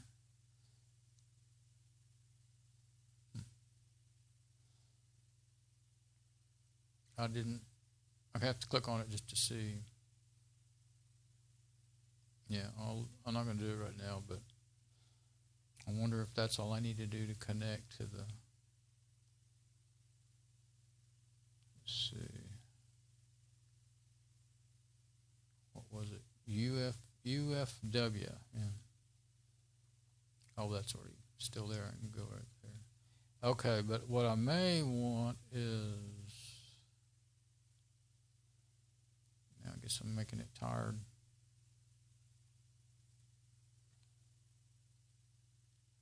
Oh, I know what I was wanting. Network proxy. Oh, maybe that's it. That's the regular network connections. No, that's just proxies and stuff. Okay. Nord hosts.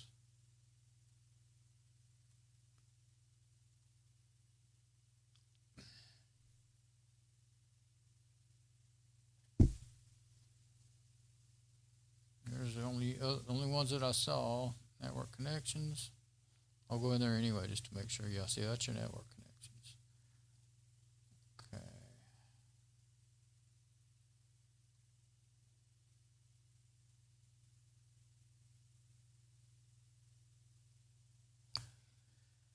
I do need to check out these screensavers and stuff. Well, actually, the power manager. Network connections.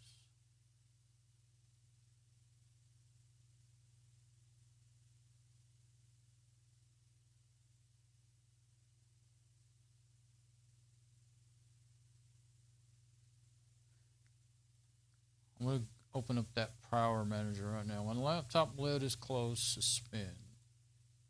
Yeah, I need to change all that. See if I can. Let me.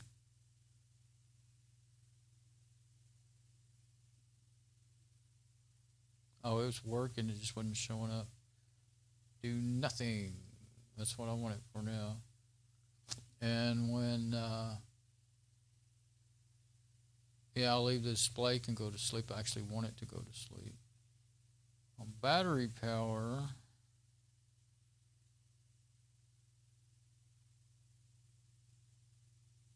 well, if it's on battery power, I want it to do that.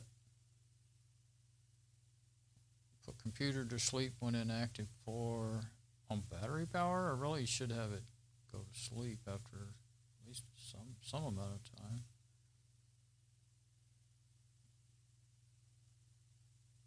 I guess I'll say an hour. I don't know. 30 minutes is probably better on battery, isn't it? Okay, 30 minutes. Just gets aggravating. Suspend. What else can you do? Blank screen. Hibernate. I'll say suspend. I don't think hibernation even doesn't work well. It doesn't work well. Hibernate. Yeah, that's how I have it. Okay. And on the battery, yeah, okay, we'll leave it like reduce backlight brightness. Can't read it when it's like that.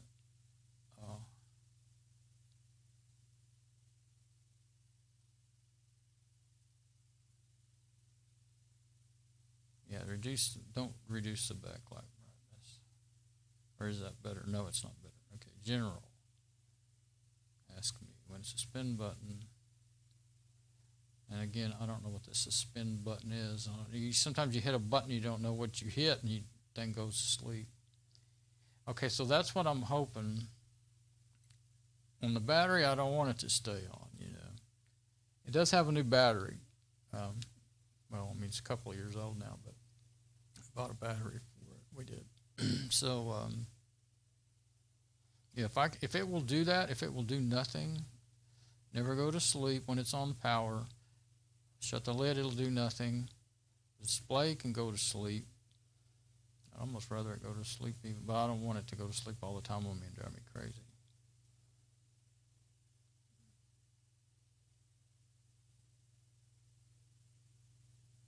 Oh yeah, okay, I got the display going to sleep in 10 minutes. That's all right. Yeah. Okay, that's what I want. and leave it like that. Okay, now the firewall.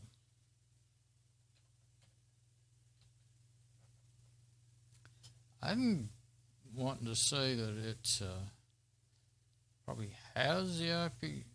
Yeah, it has IP tables installed, but it doesn't have is a graphic user interface, evidently. So I'm going to install that one and see if it'll work. Let's see. I'm doing a screenshot so I'll know what I'm installing later.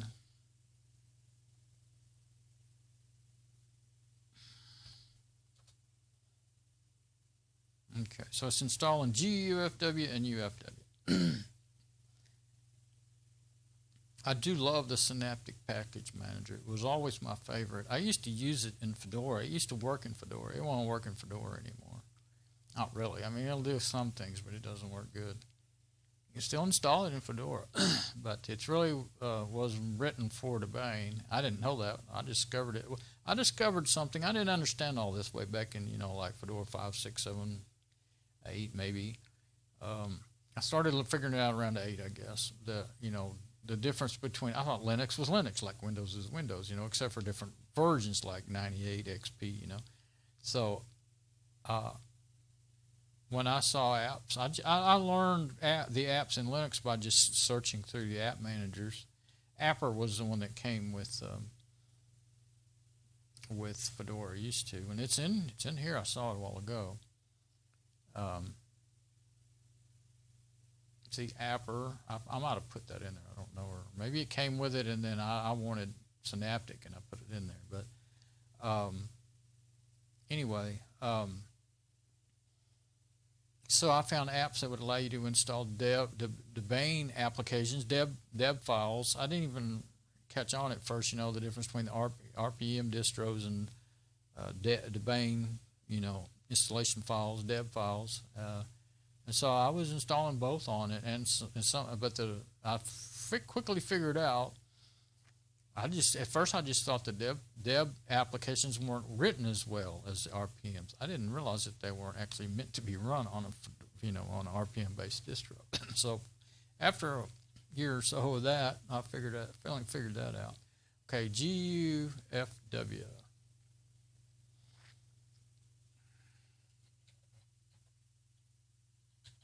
Doesn't show up. That doesn't mean it's not there in the list over here. Sometimes you install things and they don't show up until after a reboot. Sometimes you actually have to get up here and right click on that and manually add them. Let's go to System Tools. That's where I would expect it to be.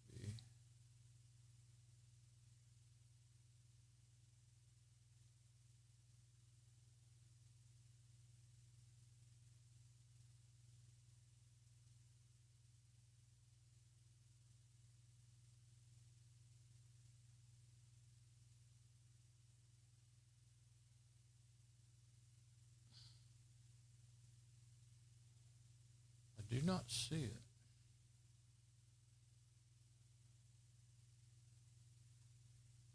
Sometimes they don't actually go over there. They only go over here when you're doing something like that. I think maybe it's not going to show up until you reboot.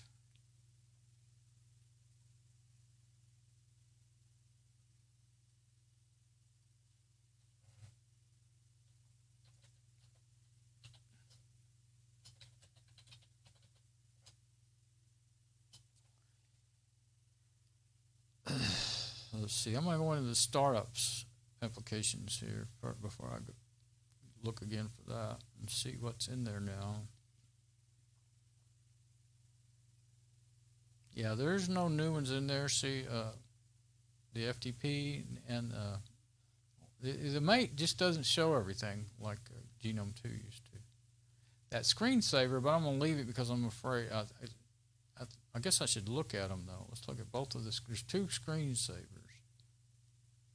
Let's look at it from here. I think you do it in preferences. Yeah, there's two different ones is what it is. Yeah, okay. I've got it turned off there. Okay, and then there's one, is the older one. I think it's the X. Yeah, the X screensaver does not seem to be running. Do you want to launch it? Cancel. Yeah, you don't. I don't want this running. Is it turned on? I don't know which one's in the startup. Is the thing. Must be the other one, because if this one was in the startup, then it would. Yeah. Okay, so let's leave it alone. And that didn't. I didn't do that. That happens with the Bane, I guess. I think it happens in Fedora too. I think it depends on, like, if you install some extra apps, it'll happen too. Like maybe you start out, you don't have 2 screensavers in Fedora, but you start adding some of the apps, and especially when you use install, like I'll install groups by groups on the command in the terminal to quickly get to what I want, and then I may get a little extra stuff that I didn't really want. Okay, so I still can't find that app, and really all I know to do is to reboot it. I like to put my restart. Let's just restart it and see if it shows up. I won't grab the camera and everything this time. I said just and I'm kind of afraid to even switch to the camera, because I'm afraid I will forget. I'm getting tired, and the more tired I get, the more I forget to do my switches and stuff if I start switching around. Let's see.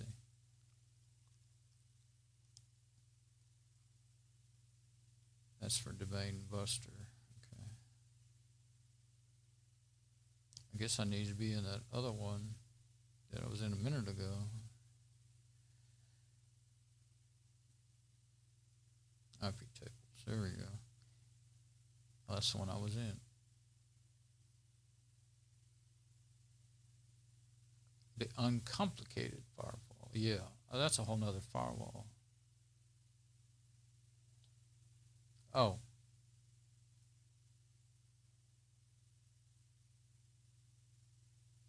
Yeah, UFW, enable. Maybe I need to do that. But that's all. I didn't know that the UFW was a firewall. Okay, my things. Let me log in.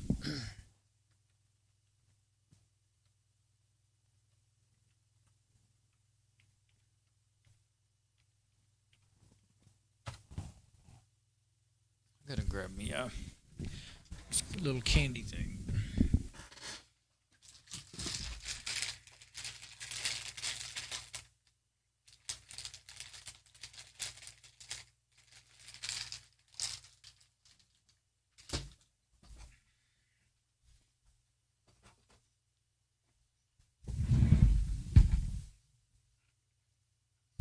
I really thought I was about close to being done, and I didn't want to quit, and not be done. I am done enough. I can point the website over there. I think I'll do that, because it's working, and I don't have any of those ports pointed to the anything, 21 and 22 to the internet on my router, so I am okay. I just like to be more okay. So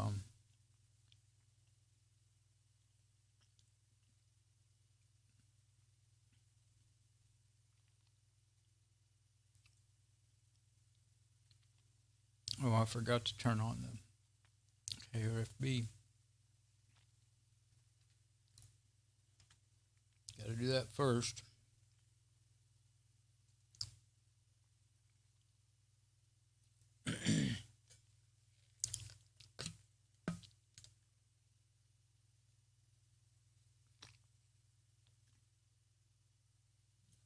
Gotta wash down that chocolate. Okay, now it's up.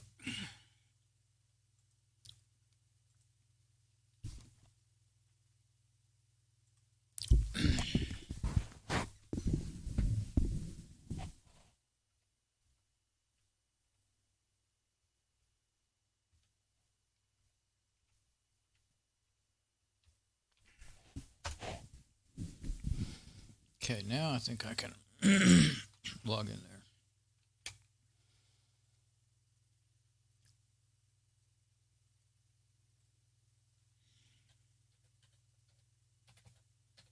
Yeah, I wouldn't have to do that every time if I would just select that key ring. But that's how I certain things I just that right there. It's a pain. There's something you got to do that's a pain. That's why I haven't done it. Okay, so I may have to. Let's see, I forgot the name of it now. UFW, but I've got GUFW is what I'm looking for.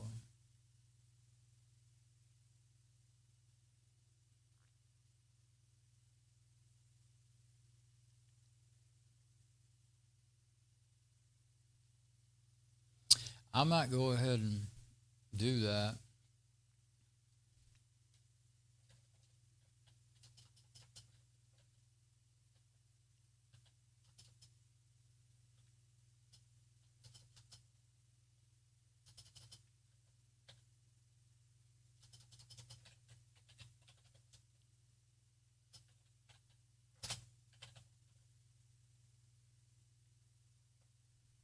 Okay.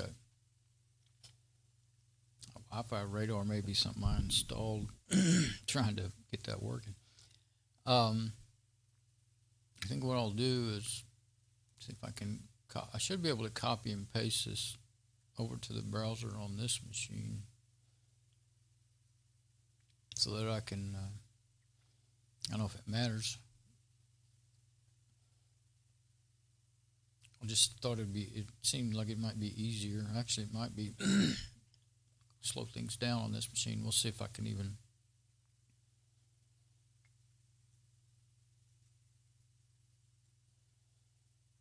It did work.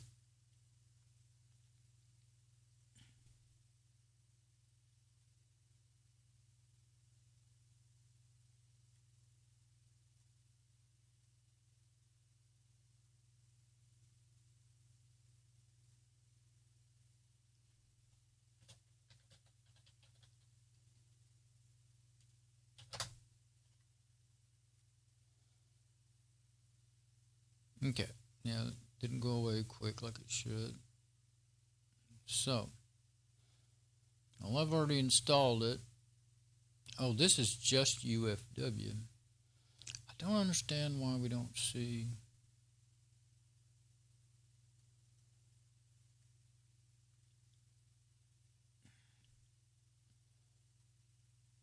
I didn't really look through everything.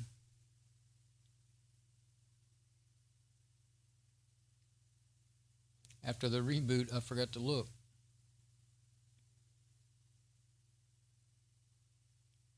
It'll either be UFW, I think it'll be GUFW.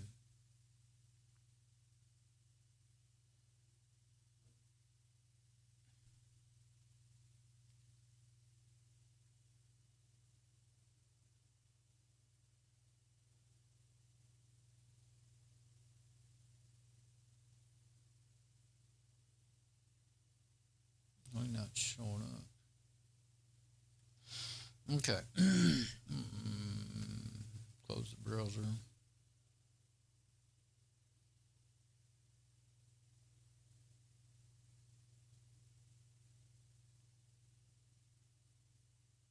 There's 2 power management apps. That might be because I might have had to install some KDE stuff to get KRFB working.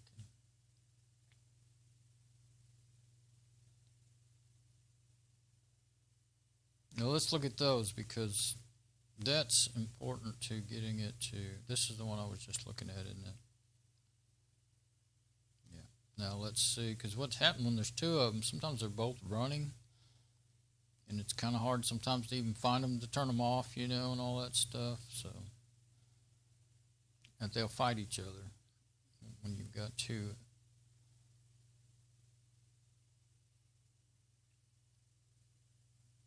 It's not all coming in.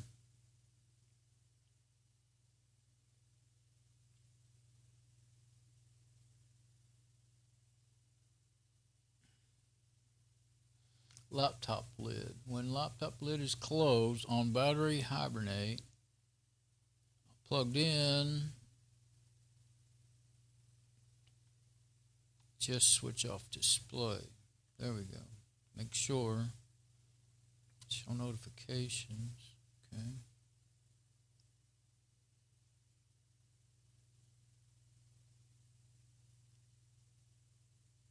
Handle display brightness keys. I don't know what those are. So I don't want anything happening. System on battery hibernate. Plugged in. Oh, suspend. I don't want it going to sleep though. Let's see. Critical battery hibernate. Don't lock screen. Okay. So that's for battery. Panel display, power management. 5 minutes. Oh, I guess I did that. Let's go to 10 minutes.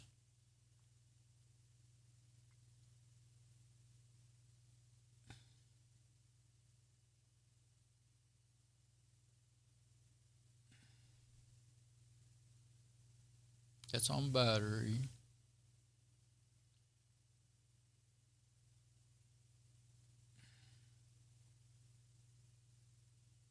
You see, I don't know about all that.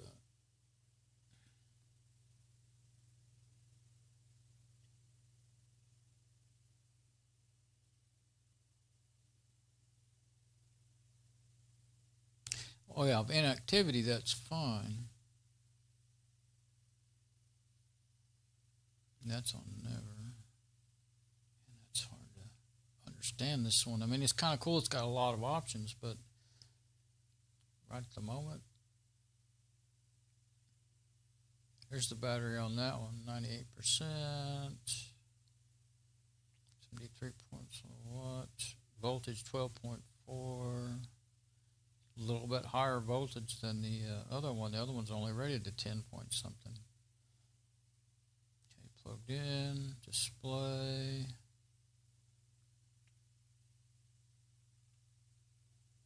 Well, with this one, it's kind of hard to tell. Oh, handle display power management. You could tell it not to do that. I think I'd rather it not. Oh, XFE. Oh, I have XFC desktop on here, yeah.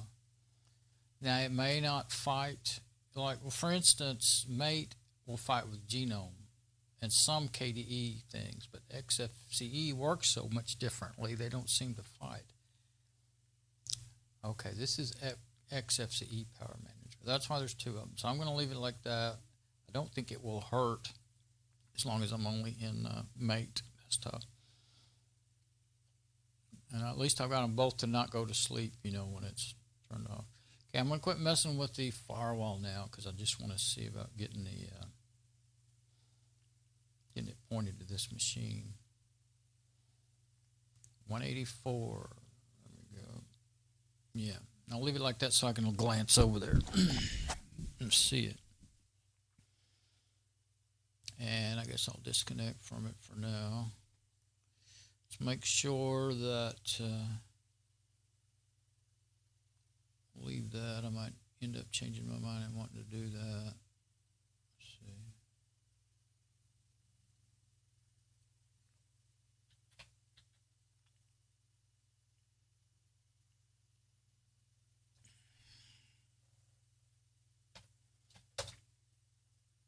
Yeah, 184. Okay, so it's working. Now let's go to the firewall and change it. I'm really so hungry now that I think I'm going to have to, you know, quit. Now that does add a lot on this silly router. And best if you, by the time you click on that, it'll already be fixed.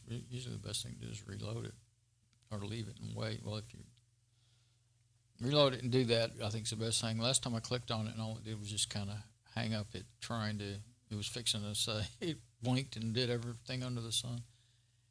Let's see. So I've got the 184 in my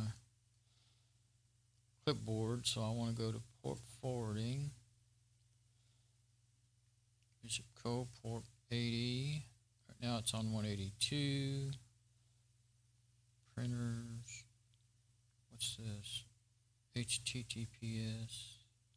Yeah, I don't want that activated. I thought I took that out. Probably thought I took it out. Now, you have to hit save out for every little change or it won't do it. So, yeah, I decided it was worse on my website. More likely to run people away from my website the way it was. I'm trying to copy that. Okay, let's see. So, yeah, port 80. I don't want the HTTPS even being used. Close those ports. So yeah, see, I've got that forwarded to a printer and a scanner so that I can scan on those. Remote desktop, I used to turn that on to go to the Red Black BioStar. But since I don't even have the video card in it, I can't even go turn. I used to have it boot up with a machine, but I decided it was too dangerous because I might have it running. Like when I turned it on to be my server, it was also had a remote desktop running, and you never know, somebody might start hacking at that and get in there, and destroy the machine. So we wouldn't want that. So yeah. See, when you do on these routers, these home routers, when you want to set up to point to a server, especially when you have dynamic IP, well, that's a whole nother portion of it. But if you want to set up, most of them are like this. It may be worded a little different, but you need to set up virtual server and port forwarding to get to your whatever machine you want to be your server. In my case, a web server, but you could be FTP. You could open up ports 21, 22, or whatever if you want, but I don't want to do that. But I could still get to them on the local network, though. You saw that, even though those are not open to the internet. This is to the internet. Port forwarding, now, well, virtual servers to the internet. That opens up to the internet. Port forwarding, if you want to always want port 22 to go to a certain machine, you can do that. Or port 80. I always want port 80 to go to that machine. I always want those to be the same. That's why you set that up. And then for it to show up to the internet, then you do the virtual server. So, and I had been using the secure HTTPS.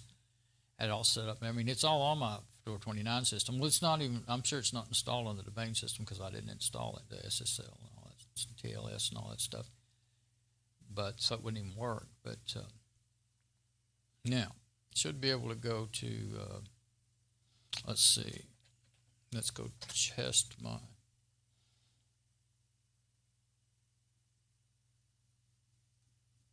Check my website status. Make sure it's still up. And to make sure, I'll shut down the Acer here in a minute.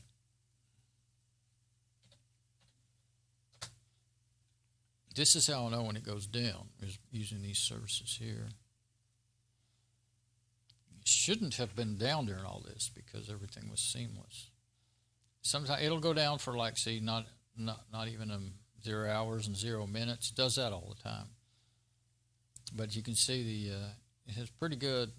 It's been all right for the last few months. See, how long is this for? Oh, that's only 24 hours. Been pretty good for 24 hours.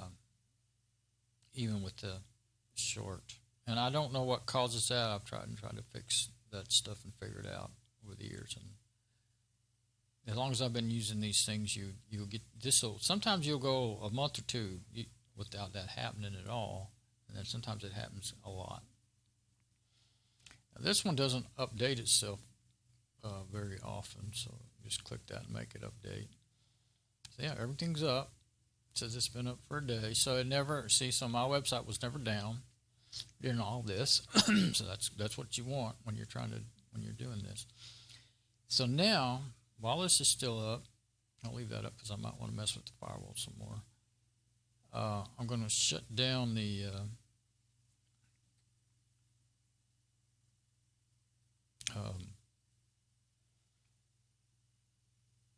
let's get up here and shut down the I'm just going to reach up there and do it. Shut down the Acer. Well, let's don't shut it down yet. I want to shut the lid. I meant to do that before I forwarded everything to it. I'm going to shut the lid on the Dell and make sure that let's see, yeah, desktop. Okay, I couldn't remember. I had thought about switching to camera, and then I changed my mind.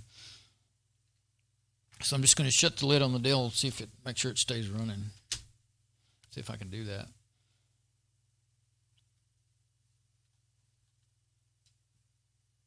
I think I'll go ahead and go to my website, one of them. Looks like it's going to be fine.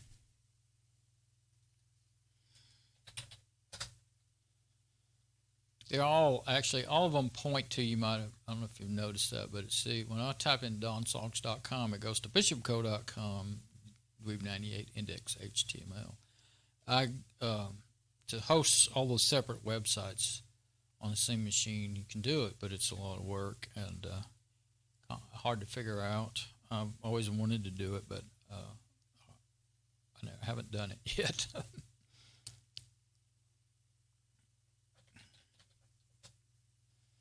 They're all still up.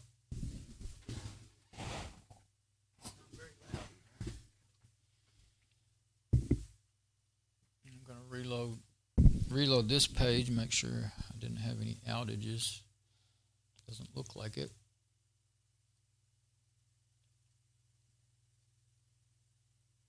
Okay. Let's see what happens when I open it. I don't think the display even went to sleep yet. Can't really tell. I'm going to leave it shut like that so that I'll know before I go to bed tonight whether or not it's going to be a problem. So I think I'll go ahead and shut down the, that's the other thing. I want to make sure the other machines, I didn't mess up somehow. It's still serving. I don't think I did, but I'm going to shut it down.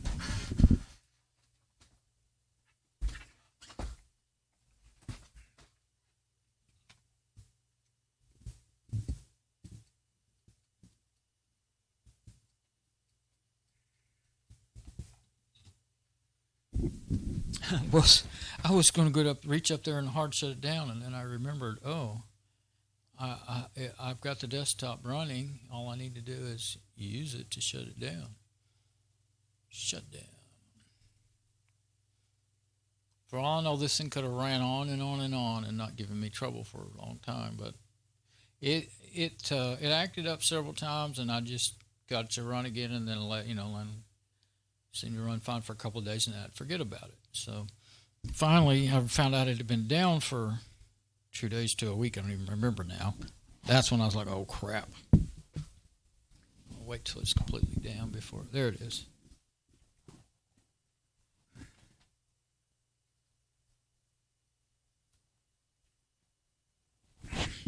Okay. Now,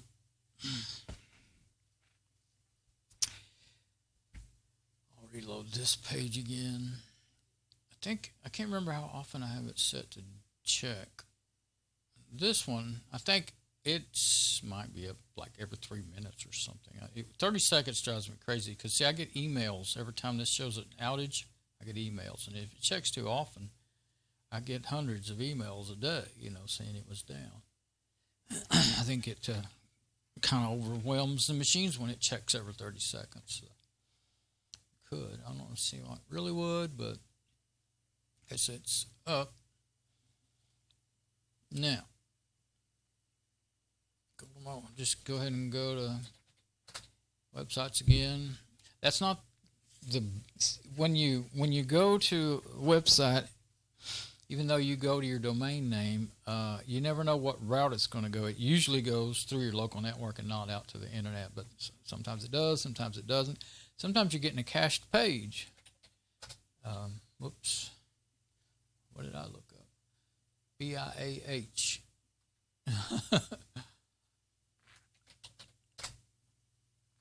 I'm just, expecting it to autocomplete. Take me there. Okay, so I'm going to leave those pages up for right now, though. All right. Now, that firewall, I'm going to open it back up. I think it's going to be all right. I think that light, the screen light, screen comes back on so fast. I think it kind of blinked when I raised it up, so I think it's going to sleep, so it won't be bothering me when I'm trying to sleep at night. So that's good. And I think I will try that, enabling that thing before I decide to leave it as is. It'll be okay. Won't really be something to really worry about. Since I've installed the UFW and GFW together, I'm going to go ahead and try enabling it and see. Okay, now it's not working good. Great. It's fine over there. Oh, I can see it. Only thing I know to do to fix that is to disconnect and reconnect.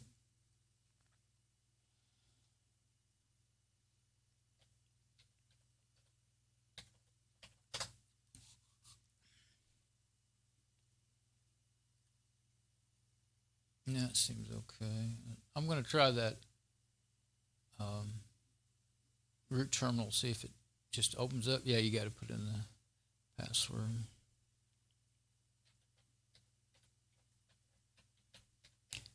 So, well, that keeps you from having to type in su or sudo, So, I'm going to, yeah, I can copy and paste from across. When you're using most of these remote desktop apps, you can do that. You can copy and paste from one machine to the other. That's really, really convenient. You could be using PuTTY. I have PuTTY on here and I use it, but you can't do that in PuTTY. So, firewall is activated and enabled on system startup. Okay. But how am I going to? That could be a bad thing. That could have just stopped me from being able to get in there. My websites and everything. I think it may have. So I may have to deactivate it. Looks like it. Because it should have already came in. But it said just to use disable to make,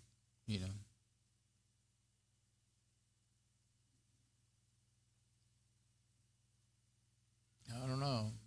I'm not sure if that's working right or not. What's going on there? Now, what you can do is like hit reload 4 or 5 times. And sometimes if it's down, you'll think it's up because you're getting a cached page in your browser, and it's not. That's about the only way you can and still you could do it 10 times and still be wrong. So that's the only reason why you really need those. Now see, it's not really coming in good. So I think I did. I think I stopped it from coming in. Yep. See, it was taking them a while, but it's down. Okay, so we want to. It said on the website if you want to.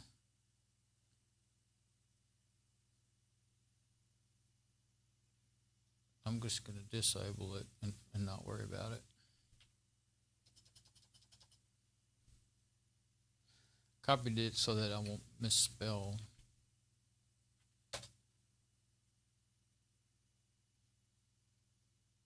Good. Okay. If I can get a screenshot of that or not. Okay, so now it should be back. So my page should, it came on in. that still hasn't checked it yet. That's why it's not showing up there. Good. So I'm going to leave it as it is. I don't know if there may be I think there's an IP tables firewall on there, and I guess there's no GUI app. Well, no, I guess because if there was, I would have needed to open up port 80 or any of those ports that I was trying to get into. I would have needed to open them up. So there must not be a firewall on there until I installed this one. But unless I install it, then I think I've already put that. Let's make sure. And put this in my bookmarks.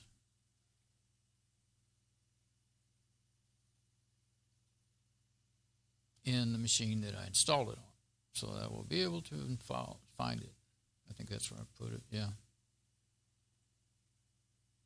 Okay, that'll be good enough. So that's what I'm going to do, is leave that. Oh, it's already, again, my remote desktop's not working. Okay, so I'm going to close the remote desktop over there and shut the lid. Oh, I need to take that back. I need to get back in there and close the web browser and stuff. I mean, I could do it. Well, that'd be easier. So, yeah, instead of opening those apps up again, I got the wireless mouse. All I got to do is grab it. Nothing to show, so. And I think as long as I'm not using the remote desktop, it won't be a big deal. I'll leave it for now. I won't, as a rule, leave the remote desktop running. That port's not open either, you know, to anything in the router. But yeah, I'll leave it. Well, I don't like to leave them on a running app window, you know. So I'll just leave it. I'll get on a different desktop. And okay, so now I'll go ahead and shut it. Get myself something to eat and all that kind of stuff. And if it starts making a lot of noise, I will know I have to leave that window open so it won't overheat. I mean, that door open. And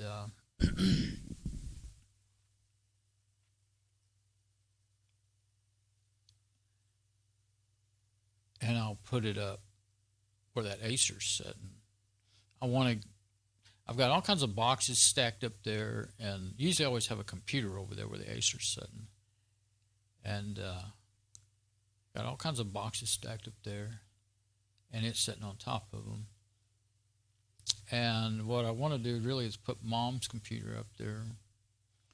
Actually, I'd rather go ahead and get the motherboard put in and everything, and then put it up there while I'm finishing the software setup. Anyway,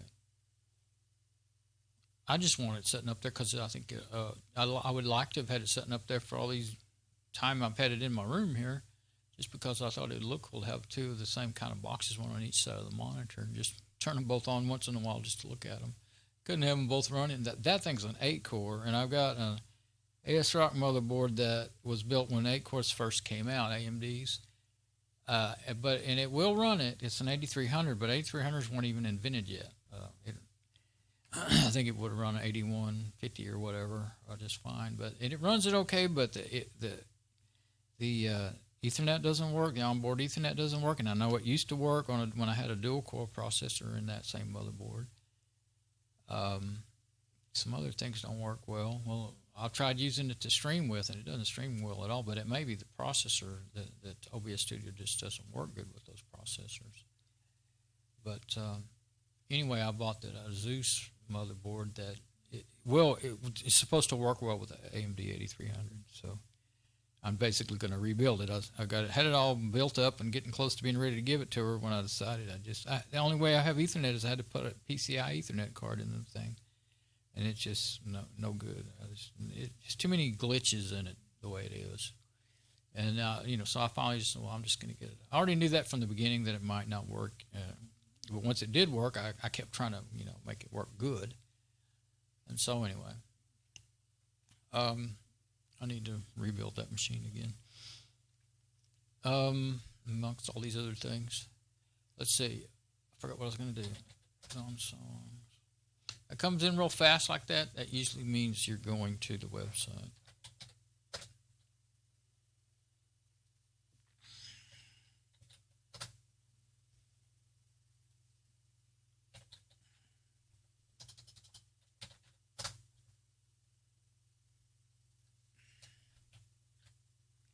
I have 4 domains, I think. There we go. They're all working. Sometimes there's something wrong with my GoDaddy forwarding and all. So you got to forward it all at GoDaddy. Then I have to do it's free, dns.free.org. And then this is what I use to forward to my dynamic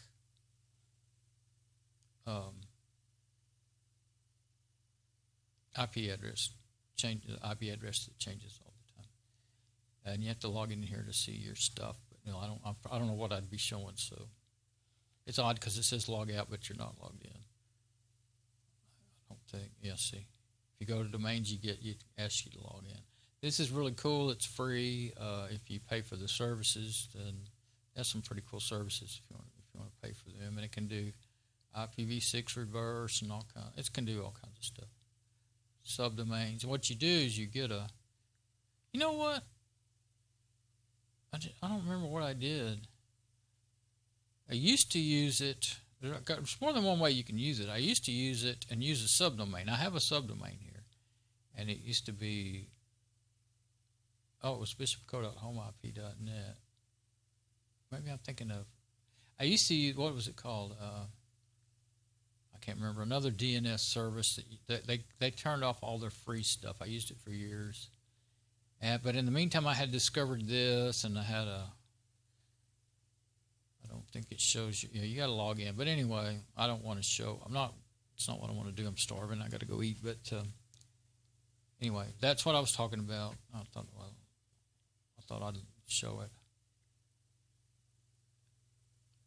Yeah, see, been up for 0 hours and 2 minutes, so it was. See, now it sees that it was down. It's been up for a minute, but some of the others hadn't checked during that time. So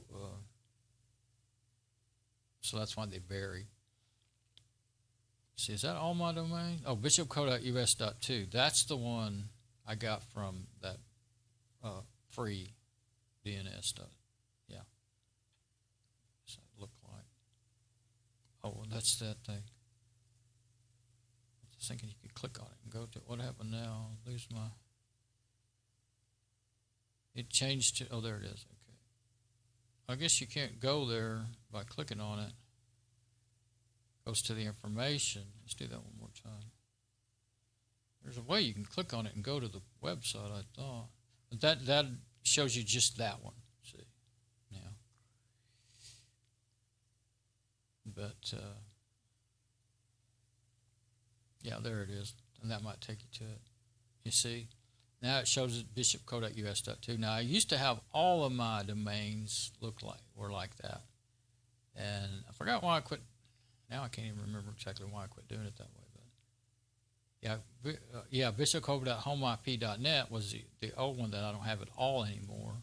Anyway, that's what you would see instead of bishopco.com. I think I just decided I liked it better. This is a subdomain. Bishop, us.2 is the domain, and bishopco is a subdomain. But that's the way all my websites used to look. The bad thing about the forwarding is it hurts your Google rankings, and I just quit worrying about it because I'm not selling anything or anything. I have my music on there that's free, and on this website. See, when you go to donsongs.com, that's the thing. This is forwarded by GoDaddy to bishopco.com. I used to forward them all to bishopco.us.2, and you didn't see the underlying website domain. But it all hurt rankings, and it's always, unless you're going to a fully qualified domain, like if I was going to donsongs.com, then my rankings would be a lot better. I figured it out over the years. But anyway, my main website that I care the most about is this one with my music. And I don't want more traffic than I can handle anyway, but you click on one of the album covers or one of the links, you get here to the songs, you can right-click and download the songs for free. And let's just have the 2 albums. It's all... it's funny that it's simple as that was, that's simple as it can be, and that's the way all web pages used to be. And as soon as the dynamic websites got popular, nobody understands how to do this. A lot of times, not nobody, but usually if I do happen to know that somebody is going there to try to download it, they write. They've usually already emailed me or talked to them on the phone or something. And how do you do this? I don't know how to do it. And I have it all explained. Well. Some things I didn't write out because it was everybody. If you knew how to do the internet, you knew how to do it, But it's different. It's not the same now, the dynamic websites. And I've got dynamic websites I built on my Fedora 14. All my sites I rebuilt on the Fedora 14 system. Like I said, I used to have them all built up on GoDaddy, and then I had to quit. Go host my own stuff because I couldn't afford to keep paying for GoDaddy. And I just pay for the domain names, and that's still going up and up each year, And see if it showed on the laptop, and it's still working.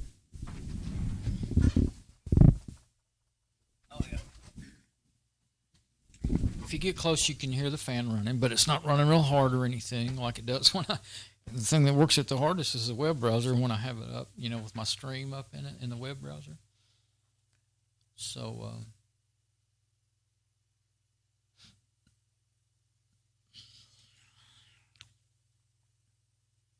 I was going to go to my stream, but can't just go to you. It's really hard to find your live dashboard.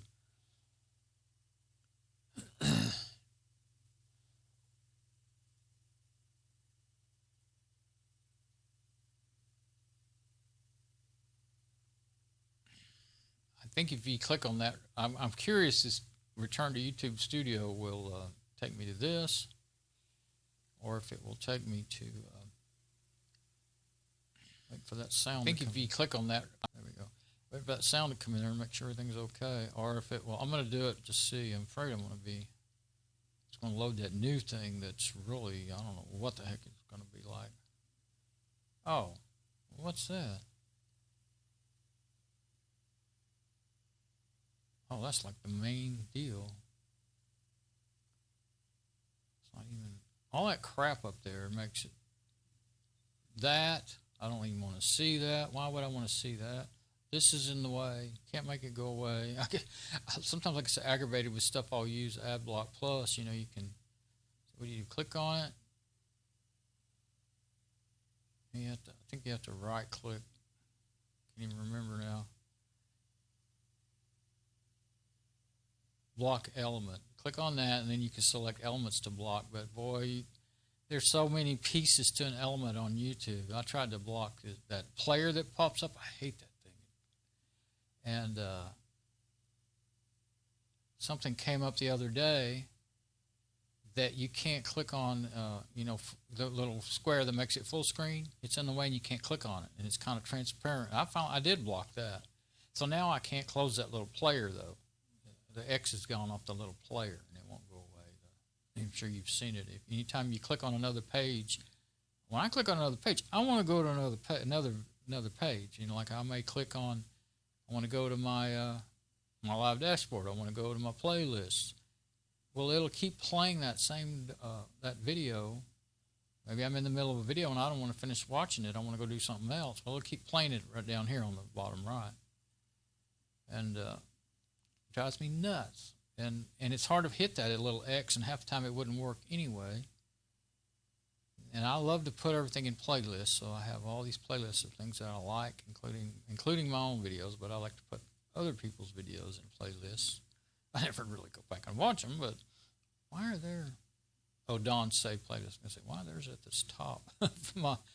my channel didn't have all... there's my uploads, and they divided that not too long ago. And it always throws me for a loop, you know. I'm like, where's that video? But here's the ones that I'm, did today. There's the one I'm doing now, and that's the one I did earlier. I'll have to remember to rename those and everything. This is okay. It works. There's a lot of features in here that's okay, that they're kind of good.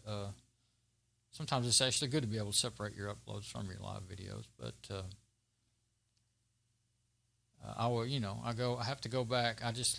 My live stream always just says Don Bishop live stream, and then when I'm done, I go back and give it a name pertaining to what it is, So, yeah, there's so yeah, if I go to my channel, I put these up here because these are the ones that I go to the most often, and some of them are really hard to find from YouTube or from your channel or from wherever. Yeah, see, so there's live now. And, yeah, see, I put my playlists at the top of all that, and then I do have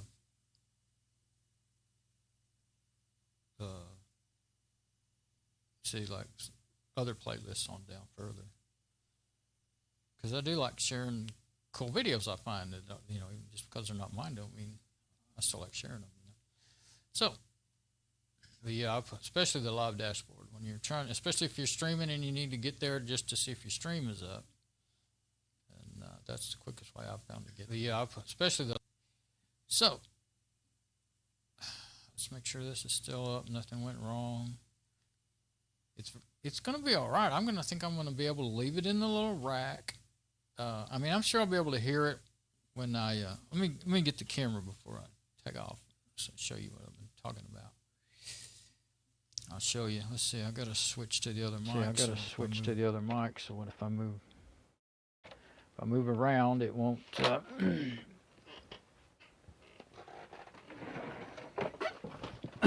able to hear me. Okay, so here's the it's wired, so here's where it's sitting. And it's shut right now, and I'm just going to leave it that way because I want to see how well it does. But see, you could just slide that in. And so right here's my bed. That's how close it is to me. So that's why I was really concerned, because the other one is sitting over there, and it was just a temporary. Can't you see it? Can you see it? It's just a temporary thing. Oops. That has really been there a better part of a year. But I knew I was going to have to move it. It was the only place I could set it with everything I got in here. It doesn't want to go in its place. And it's off, but it's still on the charger. But, yeah, see that one? There's the red, black bio star. It's off now, and it was just killing me with heat. Did it ever cool off in here? It's 81.9. It's hotter in here now than it has been. But I don't feel as bad as I did earlier. I guess because there's not any sunshine. It's sun's down now. It's almost 10 o'clock. Not any sun shining on the house, heating it up, But see, that's all the audio gear that I put in my rack, and then I put a laptop there, and then some more computers down there. I don't know if you can see them or not. Usually you can see stuff. Yeah, you can see. I look up the preview. You can see what you can see. That one on the left is Mom's, and it's just the same case as this one here. That's why I would like to have one on the left and one on the right. Get rid of all the boxes of stuff there. I used to have a computer there, and I had a few boxes on it, and somehow I ended up with, well, some of it's because I bought a few things, in the last year or so, year and a half, 2 years. But anyway, let's put this thing back in its place. Okay. Uh-oh. Did the camera quit working? I heard a click. Alright, so I don't know what happened. I didn't I think those rubber bands sometimes, when you move things around, I think they click something because they are across the screen. But anyway,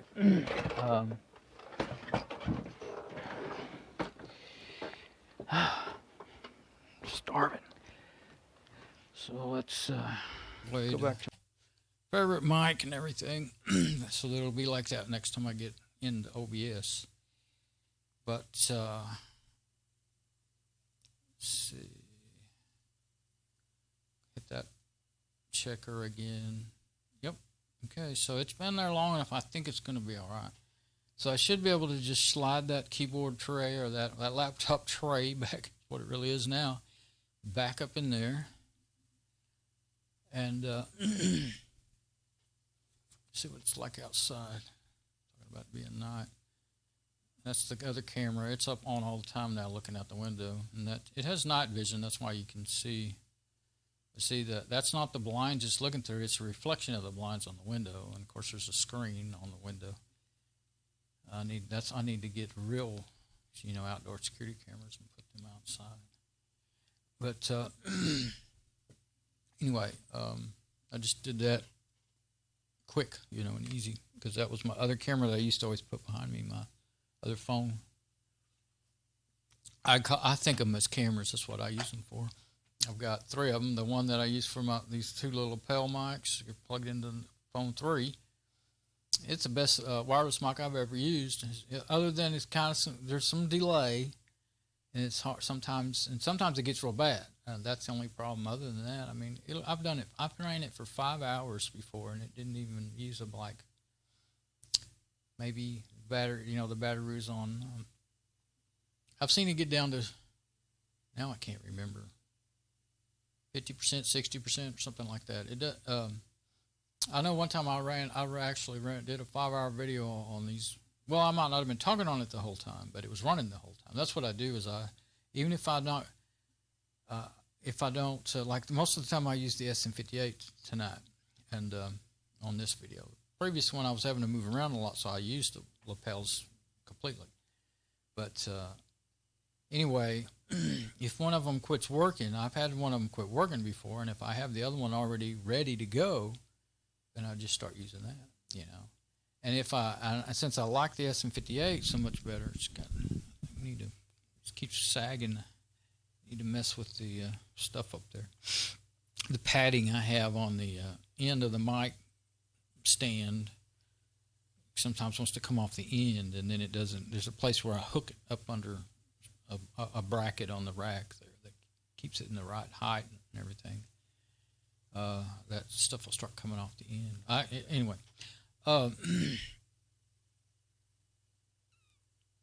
Yeah, it's really good to have redundancy as much as you can. So used to, I'd have 2 cameras running, 2 mics running, and sometimes something would screw up on one of them, and I would just didn't have to halt everything. I would just start using the other one. I used to do sound for bands, so I learned about live shows, and I learned about planning for epic fails. Try not to have problems turn into epic fails. So learn the hard way. Okay, so I'm going to go for tonight and get me something to eat, and hopefully I will sleep a lot better. I keep waking up hot as I can be, and kicking all my covers off and waking up, and then I wake up cold because I kicked all my covers off. And I always sleep with covers. Even in the summer. Well, when the air conditioner comes on, you get cold. I've got a vent right. It's right over the rack there that I was showing, and of course my bed's right next to it. So it comes where I'm sitting here and on my bed. That's where. Of course, it's round. It's not one of those rectangular ones. It's a round kind, which really work better than those rectangular racks. So it does, but it's it's right over the rack. So and that's the window's right behind that, right behind this monitor that I'm looking at. So it's not in the middle of the room, is what I'm trying to say. So you get the most heat or cool right here and over there in the bed. So I get hot and cold, hot and cold. So anyway, looks like it was a success of doing that, and that helps me. Well, if I put Debian 10 on there, I will go ahead and put, Mate Desktop, the one I like, on there. And if that doesn't work well, I'll try XFCE because it's lighter weight. Mate has gotten lighter weight than it used to be, really, I think. But or the Fedora has, and Debian. I don't use Debian all the time. I just have it as kind of an accessory system, like for the laptop and stuff. But it is definitely way lighter on the resource usage than Fedora, way, way lighter. So I may be able to run Debian 10 on that laptop with the GUI, with the Mate Desktop, or at least the XFCE desktop. And I won't, well, I will run, if I need to, I'll run the server on it too. If not, I won't put the server on it. Then you won't have, that is some overhead. It's not a whole lot with just Apache, FTPD. That's, that doesn't use hardly anything, memory or system usage. Apache uses enough. You can, you're looking there. I don't have it running on this machine. It's installed, but it's not running, I don't think. Let's see. I put it on there. I don't remember why I put it on there. I think I actually installed something else and it got installed with it. Yeah, HTTPD is not running. Okay. But I had to turn it off so that it wouldn't, because with this machine working as hard as it can to get, to do videos and just to search the internet and watch videos, surf the internet and watch videos, that you could tell a difference when you installed Apache. But if you've got a single core machine is just fine. That's all I want. That laptop over there is only a 1.6 gigahertz single core Celeron, not a Pentium, and 2 gig of RAM. The 2 gig of RAM made it able to do what it can do. Filling it up, it's completely full of RAM of what it can handle. And then that other one over there, the Acer, I got to RAM for those things got cheap. I'm getting them for like $10, $12 a stick, brand new.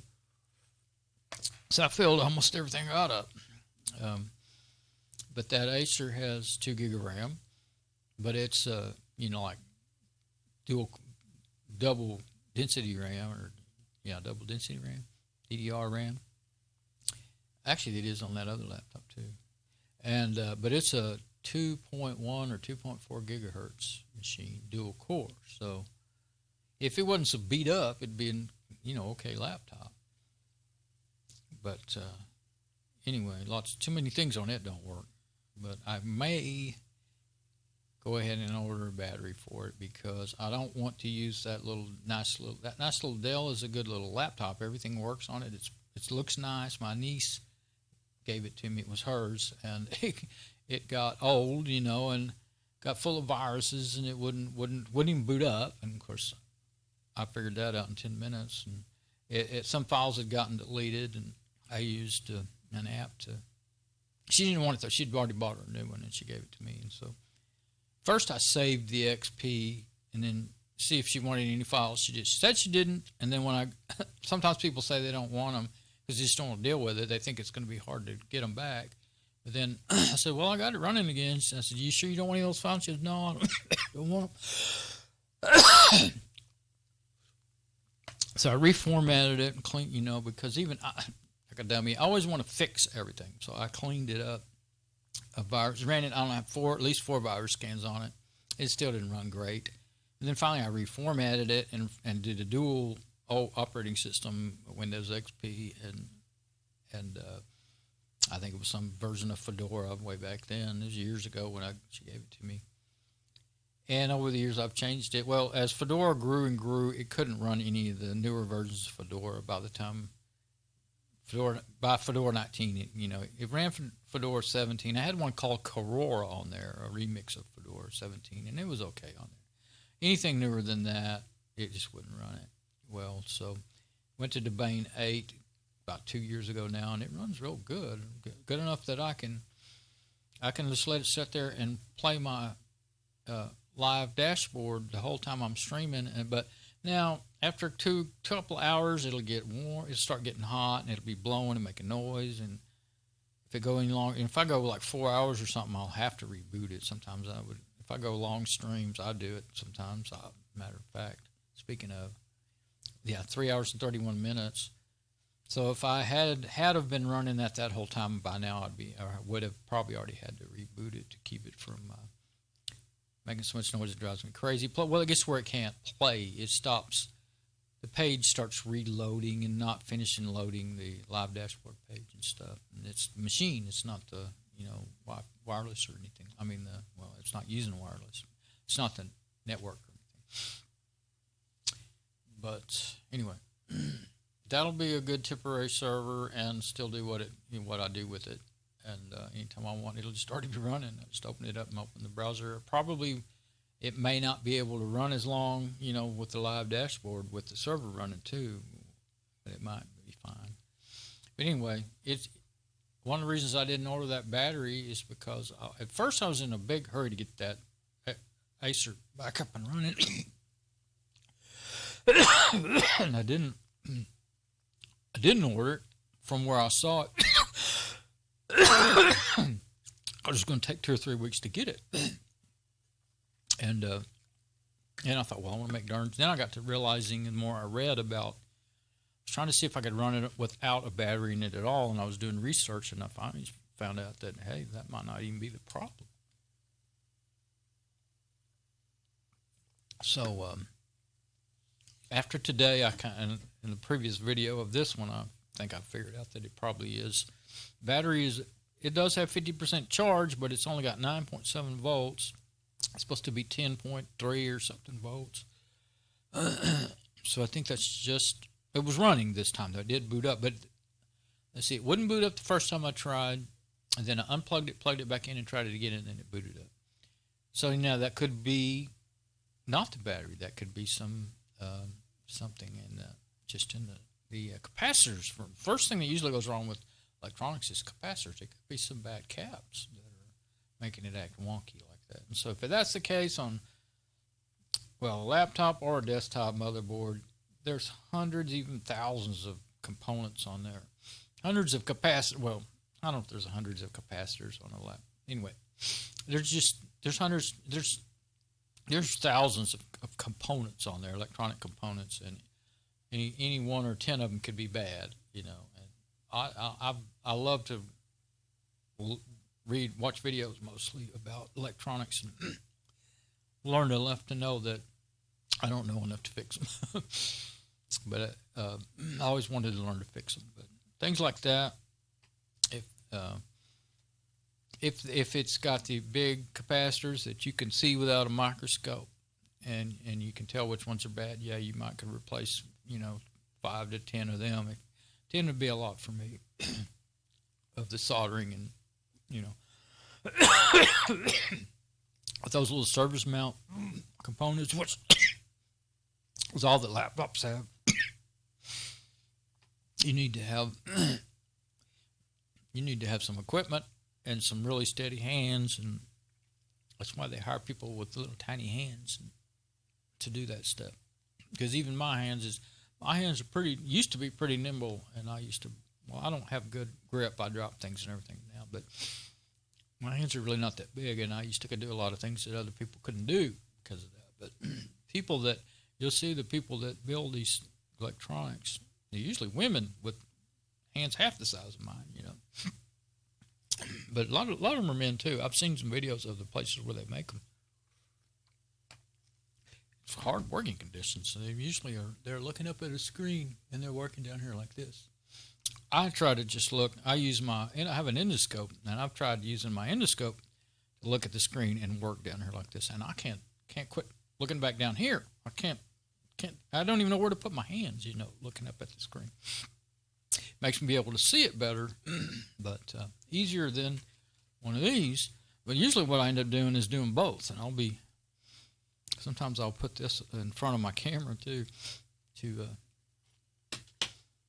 magnify things between the camera and what I'm trying to magnify. I'm jabbered. Okay, so I'm going to go and come back next time I have something to make a video about. All right, bye-bye.